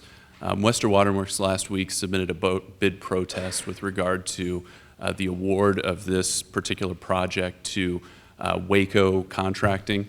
I believe you all should have received a copy of that. But pursuant to the city code, we are to get a hearing on that. Just to hit some of the high points, though, as to the reasons we believe that this project should not be awarded to Waco Contracting. First of all, Waco doesn't have the necessary licensure with the Register of Contractors as required by the specific language of the request for qualifications here, which required an A license as well as a B1 license. Waco Contracting has a KA license, which is the equivalent to an A license and a B4 license. B4 and B1 don't overlap. The B1 license is a general commercial contracting license. The B4 license is a residential engineering contracting license. Those are two separate things. So on those grounds alone, the council should deny the award to Waco Contracting. It doesn't meet that minimum requirement. Additionally, we believe that Waco Contracting used Western Waterworks projects as part of its experience and qualifications. This is a company, or at least a DBA of the company, that has only been in existence for about 4 months as of right now. These projects far outdated, and I believe they're overlapping key personnel projects, which are a separate qualification item that the committee that was to look at this and analyze qualifications is one of the factors they were to look at. They were also to look at, though, the firm, the actual Waco Contracting's projects, and respectfully, they don't have any relevant projects, and instead, they used ours. We would accordingly ask that you deny this matter. Thank you. Thank you very much. Mr. Berlice, did you provide testimony? Thank you, and then followed by Chad Watkins. Thank you, Mayor Stanton, members of the council. My name is Robert Berlice, and I represent Western Waterworks, a company that's been in existence for approximately 15 years and the current contractor for this project, in full disclosure. My question is, how is it possible for a company that didn't exist, both as an LLC and a licensed registered contractor prior to January 2016, be awarded a contract of this amount or any amount? The due diligence of this company's qualification did not occur, and samples of the work experience for the past 5 years were submitted, but however, this company has only been in existence for approximately 6 months. It appears that the selection panel recommended the award based on the qualification of the individual and not the firm, because the historical experience of the firm did not exist. So with that, we would ask that the council not approve the award to Waco Contract. Thank you very much for your time. Thank you very much. Mr. Watkins, are you here to provide testimony on this item? Thank you very much. I wasn't prepared to speak because I didn't know that I was going to, but now I am, so I came straight from work. Sorry for my attire. I do represent Waco Contracting. I will save you all the ins and outs of the logistics. I stand by what was in our SOQ, our qualifications. Every word was the honest truth. I was a former employee for Western Waterworks, so I believe that this complaint is sour grapes that I left and not based in merit. I do believe we're licensed correctly. Every word that we wrote was true, and that at the end of the day, that the qualifications of the firm is some of it, but not all of it. And I trust the selection committee that we were there to provide the most qualified product, and I stand by what we wrote, and I think that it should be approved. Thank you. Thank you very much, Mr. Watkins. Mr. City Manager, I'm going to turn it over to you. I don't know if your staff had a chance to analyze this, what's been called the bid protest. I don't know if it was a timely bid protest or not, but still the information that was provided. Does your staff want more time and come back at a later time to come before this council? Mayor, my understanding was it was not a timely bid protest, but I'll ask the city engineer or the city attorney to please comment on that, and then based on that, we'll talk about continuing for 2 weeks. Mayor, members of the council, I'm Keeney Knudsen, city engineer. So I'm responsible for overseeing the procurements of these contracts for design and construction services. The first thing I want to mention is this is obviously an award for 2 firms, not just one firm. 2 firms are at stake here. The second thing I want to mention is that we did perform this procurement in compliance with our city procedures and state statutes, so we were in compliance with those. In regards to the protest referenced from Western Waterworks, it was untimely. We have a 3-day protest period after we've provided notification to firms of the outcome of the selection. It was received 2 days late. Secondarily, on the merits of the protest, we looked at the merits of the protest, so even if it was late, we did look at the merits of the protest and the claims that were made by Western Waterworks. One thing I'll mention is in our solicitation documents, we look separately and evaluate separately the qualifications of the firm and the team members provided by that firm, and after we looked at that, we did see it was appropriately scored that way. Thirdly, in the ranking of the firms and the firms that were interested in this solicitation, Western Waterworks was ranked number 4.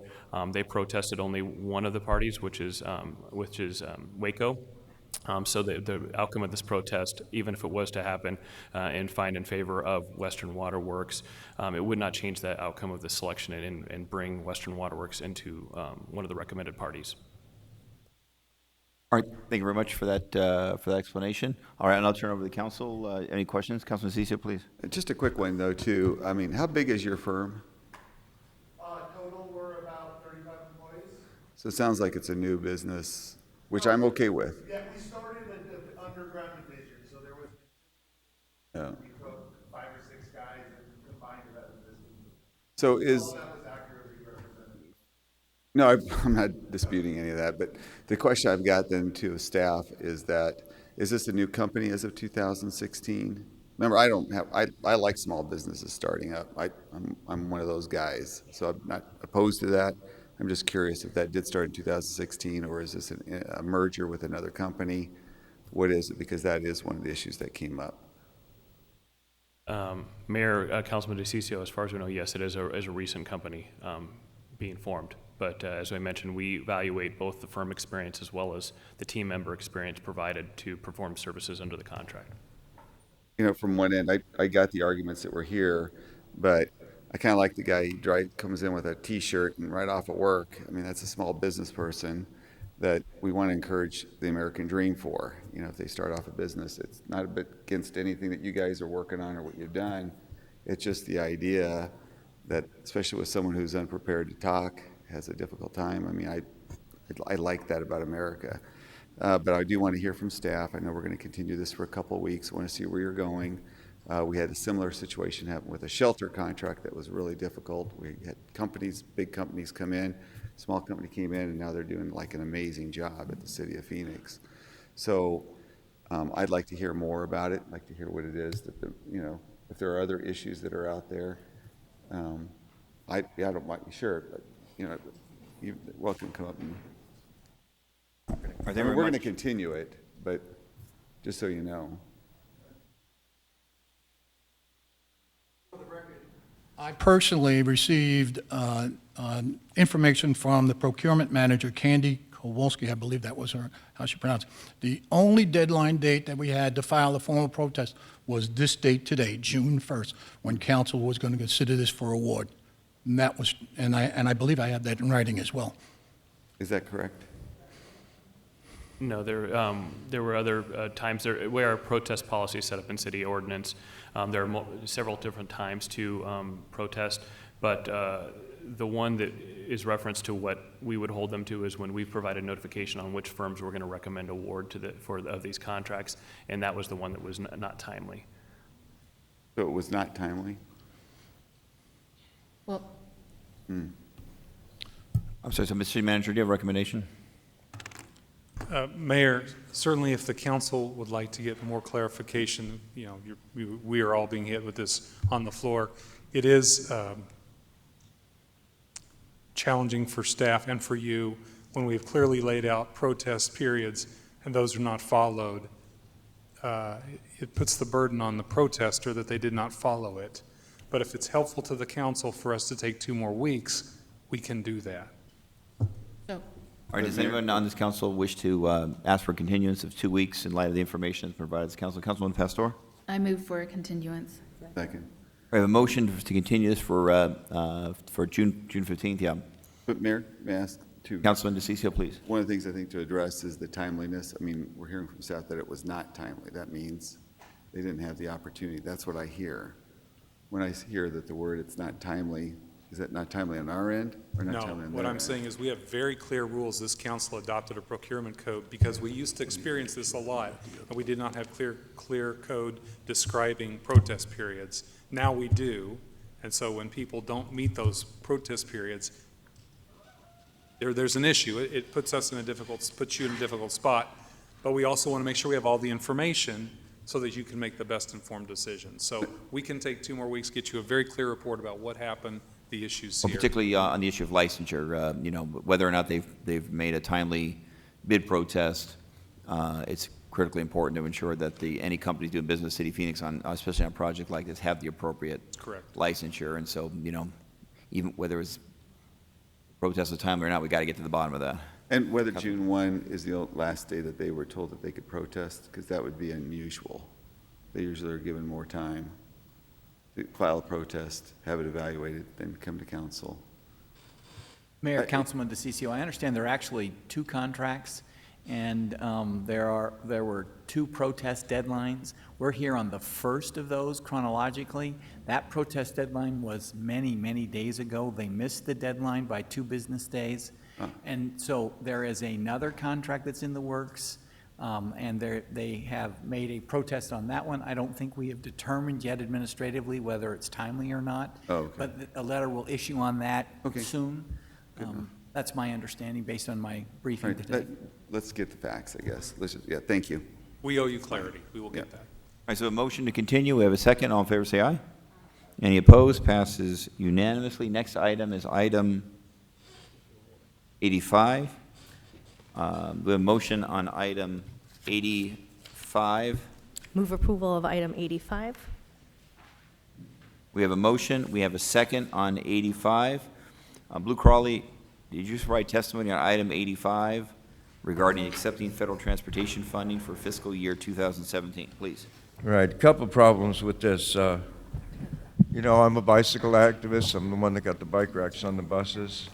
But I look at this bicycle facility, and yes, the bike route on the Grand Canal does cross there at 20th Street, but I'm wondering why on the southern end of this that you're not taking it at least down to Oak, where we have a bicycle facility that runs across, so that we would have connectivity.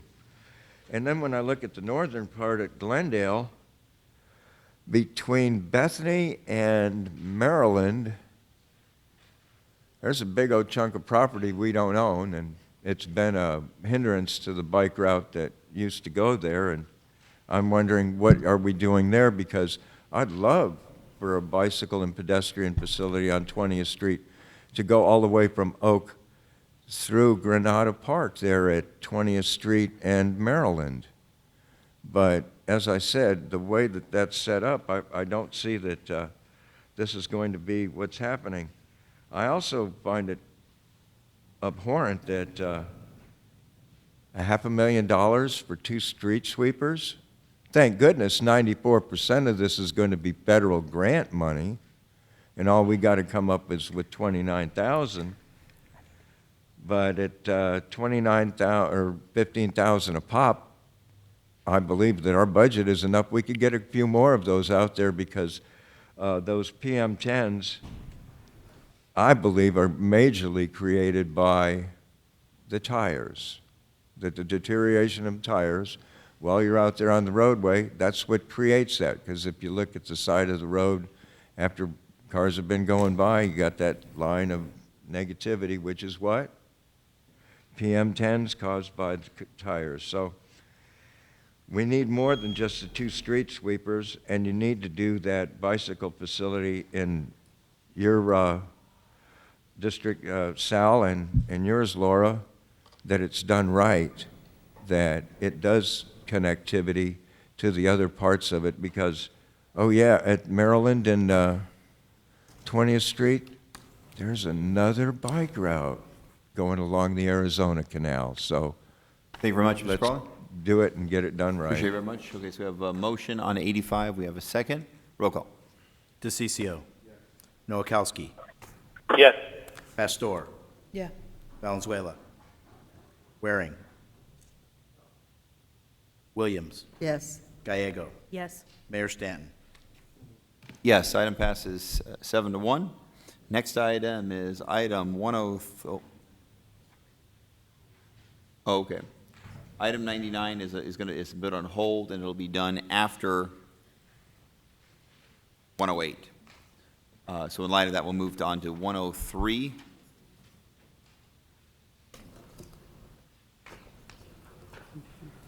It's on 80, which one? Okay, I'm sorry. So item 103, we pulled out because there were several cards. Okay, here they are. Okay, I'm sorry. So we have several cards. Let's see, who is asking for the continuance? Staff. So staff has asked for a continuance. So can I get a motion to continue, and then we'll take cards on that item? I move to continue Second. to June 22nd. All right, so the motion is to continue to June 22nd. Item 103 concerns 40th Street and Dynamite Boulevard. Miss Mary Markey is here to provide testimony on this item. Miss Markey, are you still here? You're fine with the continuance, 2 more weeks? Okay, great. And so the date will be June 15th? No, June 22nd, I apologize. June 22nd. Mayor, if I can just. Councilman Waring, I didn't mean to you want to interrupt comment on the you. continuance, please? So the neighbors thought it was too quick to do it June 1st today. We moved it to July 1st, and then a lot of people were going to be out of town. So that didn't seem fair either, so we're moving it back to June 22nd. So that hopefully that's circulated, because I know Ellen Stevenson, you talked to folks out there. I know you talked to Mr. Markey last week. I talked to Mr. Markey last week, but that wasn't settled then. So we're confident everybody knows it's June 22nd, or will, it's still 3 weeks away. Mayor, Just to make sure Councilman- everybody gets the word. Mayor, Councilman Waring, we did talk to some of the neighborhood leaders there. I'll make sure after this that we send out any notice to any of the ones that we have email addresses for, letting them know. But I believe with the ones we've contacted, that covers the bulk of the neighborhood. Because I did feel bad. I saw the Markey sitting back there, and I thought, nobody told them they're here. I felt bad. But it sounds like they knew. They just wanted to make sure, so they're nodding. I appreciate that, because I was a little concerned that maybe somehow that slipped through the cracks. So, okay, if you could tell everybody who's interested, June 22nd will be the date, and then we'll go from there. Thank you. I appreciate it, man. Our motion to continue, a second. All in favor, say aye. Aye. Any opposed? Passes unanimously. Next item is item 104. So 104 is proposed vacant lot activation. We'll have a staff report on item 104, then I'll hold a public hearing, and then we'll see if there is a motion by the city council, and then we'll take a vote. So we'll start out with Mr. Stevenson, a staff report on vacant lot activation. Mayor, members of council, this request would be perfect.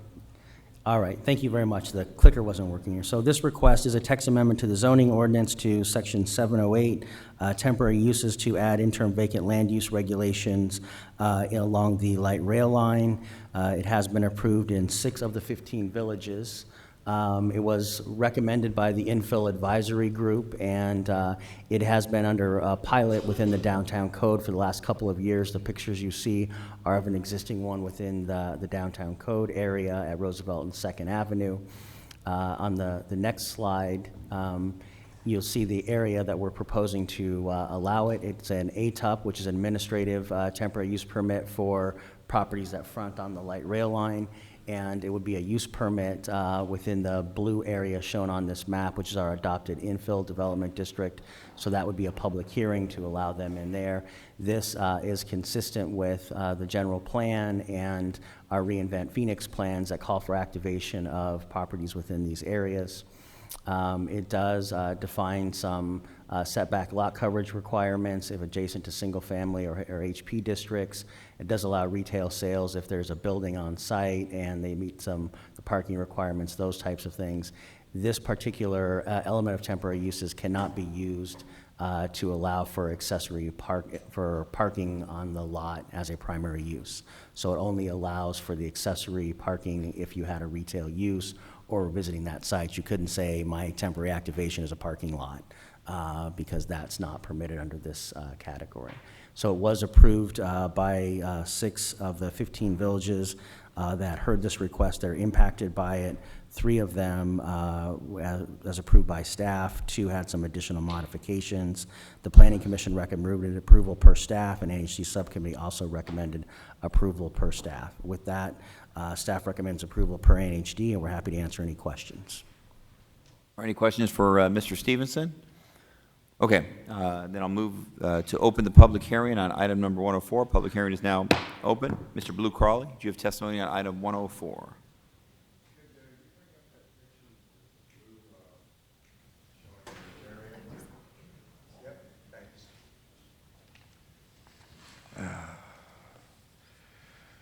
I have a problem with this in that the amount of land use that is now tied to the rail. And then it says here, interim vacant land use. If it's vacant land, then how has it got a retail facility on it that you're going to be using it now as a parking lot? So when I'm hearing, well, if you're doing this and this and this, well, if you're doing any of those things, it's no longer vacant land. So I know that this is an attempt to make sure that we don't have any blighted areas along the rail, but I think that we need to look at it a little more and find out what it is we're trying to do, because as I said, it's for vacant land use, and then they're talking about, well, if you've got a retail business on the property, well, if you have a retail business on that lot, it's not vacant. Thank you very much. We have a motion, excuse me, that was testimony for public hearing. Anyone else wish to testify on item number 104? The proposed vacant lot activation land use change. Going once, going twice. Public hearing is now closed. Vice Mayor, do I have a motion, or who's making the motion on this one? Motion to approve per the Neighborhood Housing and Development Subcommittee and adopt the related ordinance. You have a second? All right. I'll second that motion. We have a motion. We have a second. Any comments by members of this council? Councilman Pastor, please. Alan, could you, Lou brings up a point. So I'm thinking of items on the line on Camelback. Could you give me an example of where a temporary use permit would happen on the line of Camelback? Because I think you know that area well enough. So, Mayor, Councilwoman Pastor, the frontage along Camelback Road, if you had a property that fronted the light rail line on Camelback Road, you could request what's called an ATUP, which is an Administrative Temporary Use Permit, permitted by staff, so there's no public hearing for those properties that immediately front the light rail line. However, the area in blue, as you'll note, covers more of the neighborhood areas and some other areas that are proximate to the light rail line but don't directly abut it. And in those areas, we're seeking to allow for this to happen, but you have to do a use permit through a public hearing so that the neighbors could weigh in on any proposals that may come in there, because those properties by their very nature are typically more residential in nature because they're off that frontage of Camelback Road. Okay. I get that, but you know me, concrete, kind of want to use examples. So what I'm thinking right now on the line is like 19th Avenue and say Montebello, the line of the residential where it's the blue, I believe. Then that's where neighborhoods would then be able to voice their concerns or support for possibly a temporary permit. Yes, Mayor, Councilwoman Pastor, so if it was a property that abutted that light rail line on 19th, then they would, it wouldn't be a public hearing to do it. But if it was within the blue area and did not abut the light rail line, say it was back in a little bit, you know, one parcel or two parcels back in, but still in the blue area, they would have to go through a public hearing to do that, in which case the neighborhood could express support or opposition to it. Okay, thank you. Are any other comments or questions by members of this council? We have a motion. We have a second. Roll call. DeCiccio. Noakowski. Yes. Pastor. Yes. Valenzuela. Yes. Waring. Williams. Yes. Gallego. Yes. Mayor Stanton. Yes. 104, 7 pass on 7-1 vote. Next item on the agenda is item number 105. Proposed zoning change at the southwest corner of 24th Street and Broadway Road in District 8. We'll proceed the same way. We'll begin with a staff report. Mr. Stevenson.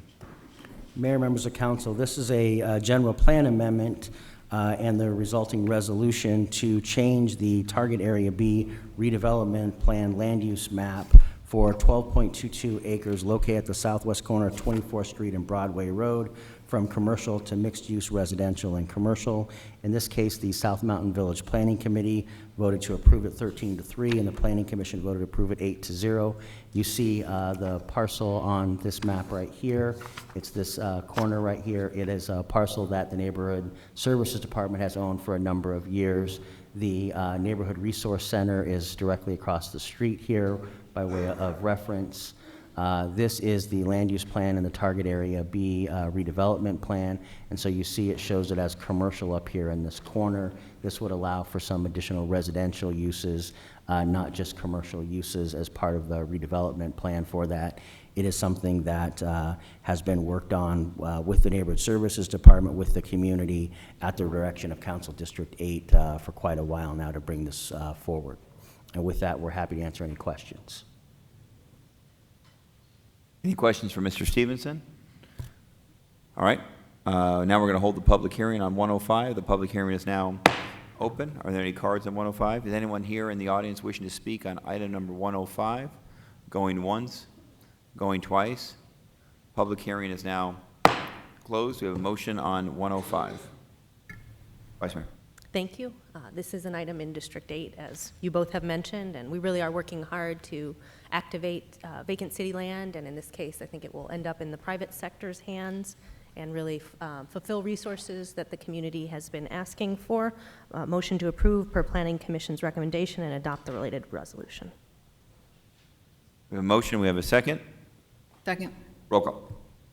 DeCiccio. Noakowski. Yes. Pastor. Yes. Valenzuela. Waring. Williams. Yes. Gallego. Yes. Mayor Stanton. Yes, item passes unanimously. Next item is item 106.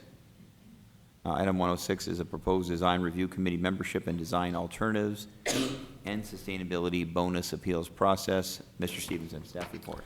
Mayor, members of council, this is also a text amendment to the zoning ordinance to address the composition of the design review committee, as well as the process to set up the meetings when an item is appealed to them. In this particular instance, it modifies Section 309 and Section 507 of the zoning ordinance.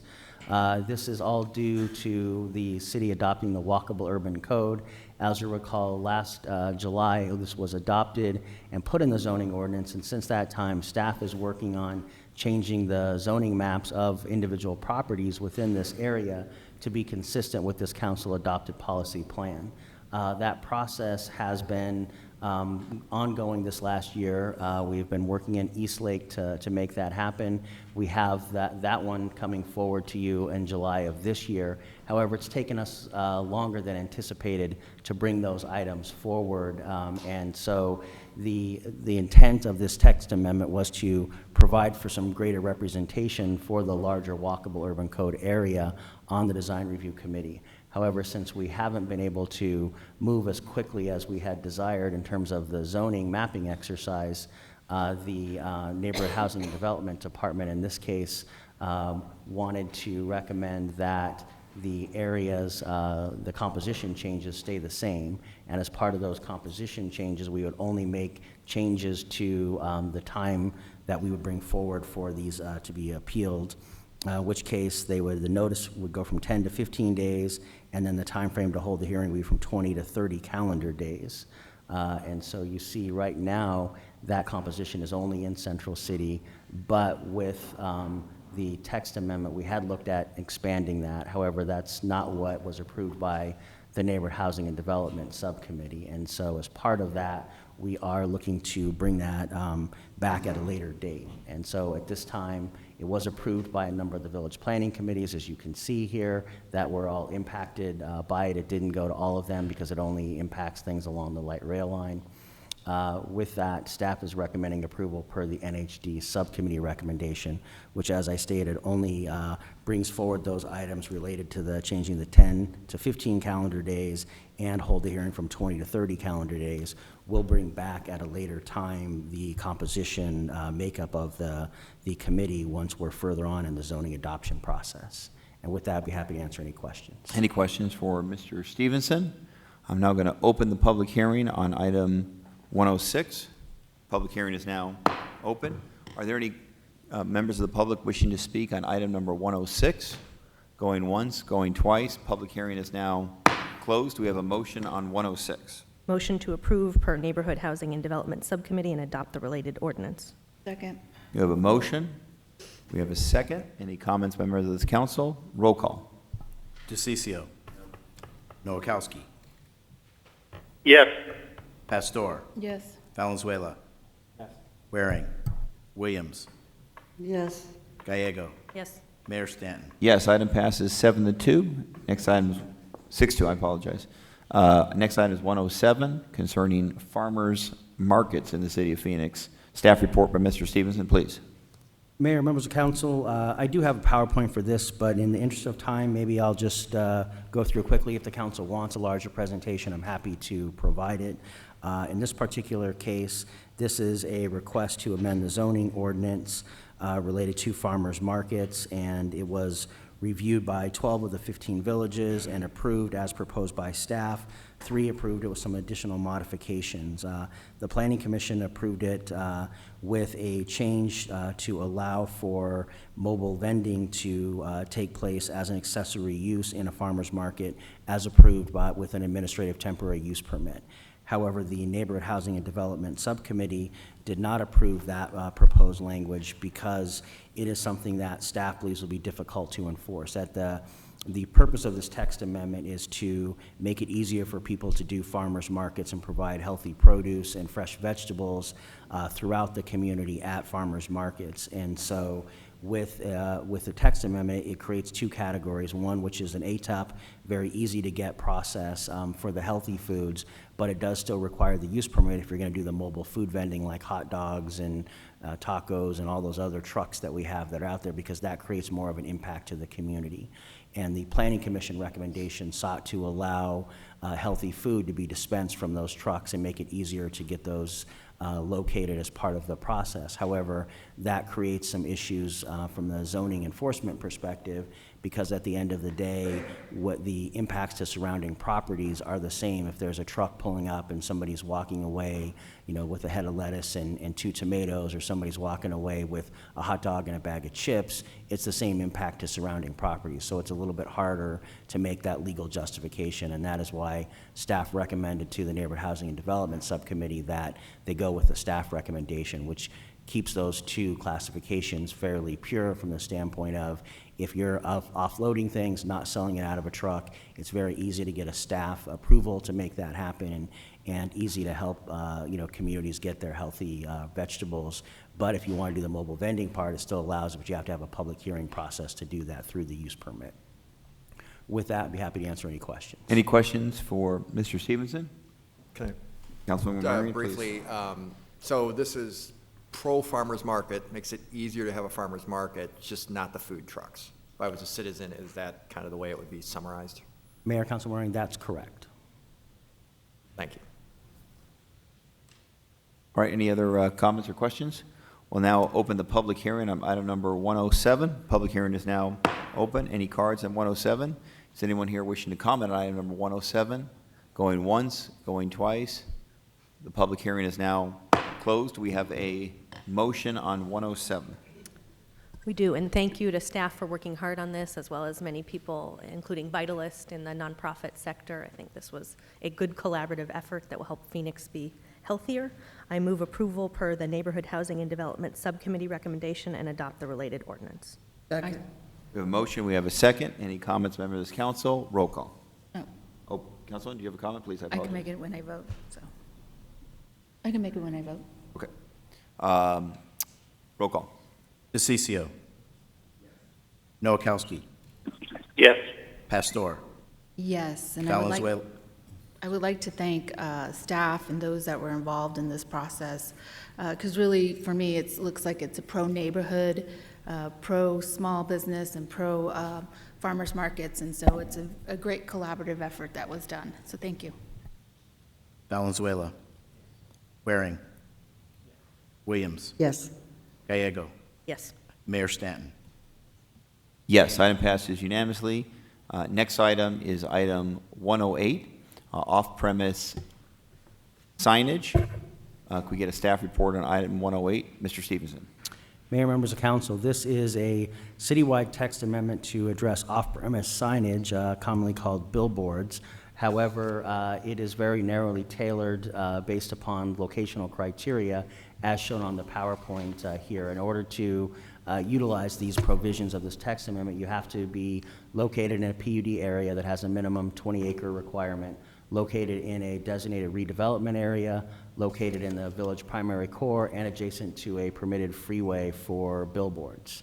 Of those locational criteria, the one place that it does apply in the city of Phoenix is in Metro Center. So this larger map you see is the North Mountain redevelopment area. Here's the Metro Center property here. Item 99, which you'll hear in just a minute, is a proposed PUD zoning ordinance that would allow them to take advantage of the provisions within this proposed text amendment. So you see here's the Metro Center area. It is the village core for North Mountain. The purpose and scope is really to overall help the redevelopment area and help Metro Center as it seeks to revitalize what has been a fantastic commercial core for us over the years. What it does is create a framework for some additional signage within that redevelopment area along that Metro Center frontage. It allows reduced spacing between the off-premise signs and allows for a mix of on and off-premise copy on some electronic signs that front the freeway. There is a use permit provision needed to go above 48 feet as well. Staff did request approval per the NHD subcommittee. However, there's a memo that just came out with a fresh set of recommendations earlier today that addresses concerns about compliance with a state statute requiring a 500-foot minimum spacing between billboards on the same side of the street. And also, Councilwoman Williams would like to allow for one sign along that freeway frontage to have a height of 70 feet. And so that is what's in the proposed memo here dated today, and staff is recommending approval per that memo. With that, we'd be happy to answer any questions. Any questions for Mr. Stevenson? Okay, now we're going to open up the public hearing on item number 108. Public hearing is now open. There is one card on item 108, James Deibler. Mr. Deibler, good to see you again. Hello, hi, I am James Deibler. I live in Phoenix, Arizona. I live in District 5, Donald Rancheria District. Last year, Glendale residents was upset about billboards on Loop 101 freeway west of 51st Avenue. Glendale City Council voted against billboards on this freeway because it's lower property values. This year, Glendale City Council approved scenic corridor along Loop 101 freeway. The city of Phoenix should put a scenic corridor on Loop 101 east of 51st Avenue. The Phoenix residents should be happy with scenic corridor with walking trails with no billboards. I still support billboards near Metro Center. It will bring more businesses into this area of town. Thanks for no time. Thank you very much, Mr. Deibler. Is anyone else here in the audience wishing to speak on item number 108, off-premise signage? Going once, going twice. The public hearing is now closed. Councilman Williams, do you have a motion on 108? I just happen to have one, Mayor. All right. I want to thank Ellen very much for working with this and everyone that's been involved. One thing you didn't mention is that 70-foot sign, which is comparable to GCU's along I-17, just so you can want to make a comparison, is that its location has to be approved by the city's public transit director, so that there's no conflict with public transportation. So I would move to approve per the memo of June 1st from Alan Stevens, the planning director, dated today, adopt the related ordinance. All right, we have a motion. We have a second on that motion. Any additional comments by members of this council? I just want to acknowledge Councilman Williams' leadership as it relates to Metro Center, redevelopment. Metro Center, an incredibly important project for the future of the city of Phoenix. The successful revival of that important shopping mall is really important, not just District 1, but to the entire city. So thanks for your consistent leadership and supporting the proper redevelopment of Metro Center. Roll call. DeCiccio. Nowakowski. Yes. Pastor. Yes. Valenzuela. Yes. Waring. Williams. Yes. Gallego. Yes. Mayor Stanton. Yes, item passes unanimously. We have one item left. I think 99 is the last item on today's agenda. Item 99 concerns the southeast corner of 28th Drive and Peoria Avenue. Do we have a staff report on item 99? Mayor, members of council, this is a PUD to rezone portions of the Metro Center site to allow a mix of uses, including multifamily residential, commercial, and permit building heights up to 250 feet in height. This request has been approved by the North Mountain Village Planning Committee by a 12-0 vote, and then the Planning Commission also recommended approval 8-0. This is something that the Metro Center site, as you correctly noted, is a regional shopping center, and with the future light rail line and connection there, this PUD sets up the ability for that area to redevelop as a urban center that takes advantage of the future light rail connections to create an area where substantial substantial height is permitted, and it is not impactful to existing single-family residential because of how large it is and where it's located. So it presents a great opportunity for redevelopment along that light rail line. And with that, staff would be happy to answer any questions. Or any questions for Mr. Stevenson? Councilman Williams, you have a motion on item 99. I do have a motion. I want to note, especially, it passed unanimously as a PUD through the village, and they got a standing ovation from that committee. It's the first I've ever heard of a standing ovation for PUD approval. Planning Commission also. So I'm very pleased to move approval of the PUD for Metro Center per the Planning Commission's recommendation per staff's addendum A, dated April 26, with the additional stipulation noting that we passed the sign ordinance. I also want to thank very much Warren Fink, who's here, who happens to own the mall. We've worked on this. Councilman Gates and I have been involved in this for the last 3 years, as well as the entire surrounding community, the residents and the businesses. Staff has put a lot of time in this. Greg Mavis, Anna Oliver, Samantha Keating, and Alan's put a lot of hours into this. And I think what we have is a very unique plan. I think that it's going to set the tone for redevelopment in the city. This is the first major redevelopment project outside of downtown. And I've always worried that the city of Phoenix could turn into the inner city if we didn't watch what we were doing. And I think this project has really proven that we care. It's more than just downtown, that we want all of our areas to be healthy. And we definitely want Metro Center to be a successful center again. I applaud the owners of the mall and all the property owners around there, because they really have made some great commitments, great financial investments.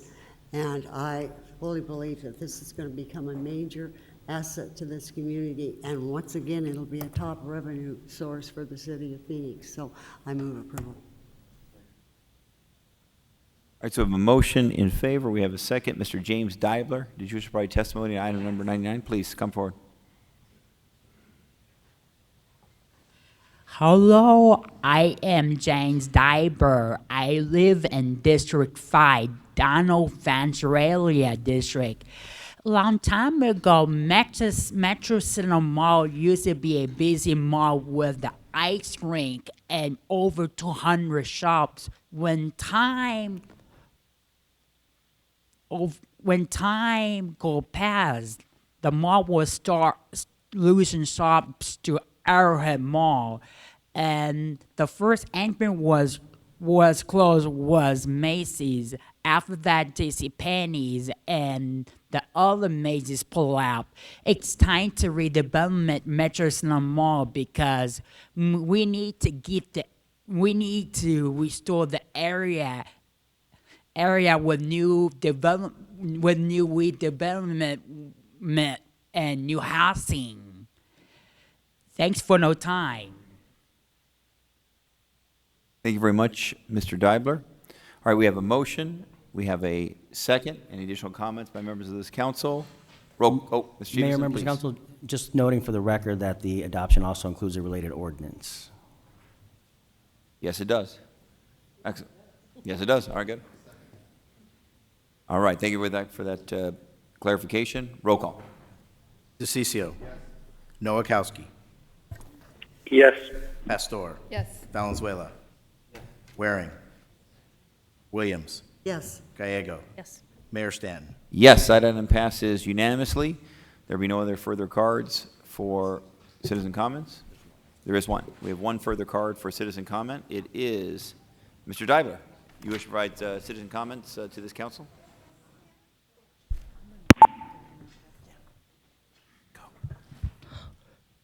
Hello, I am James Dibler.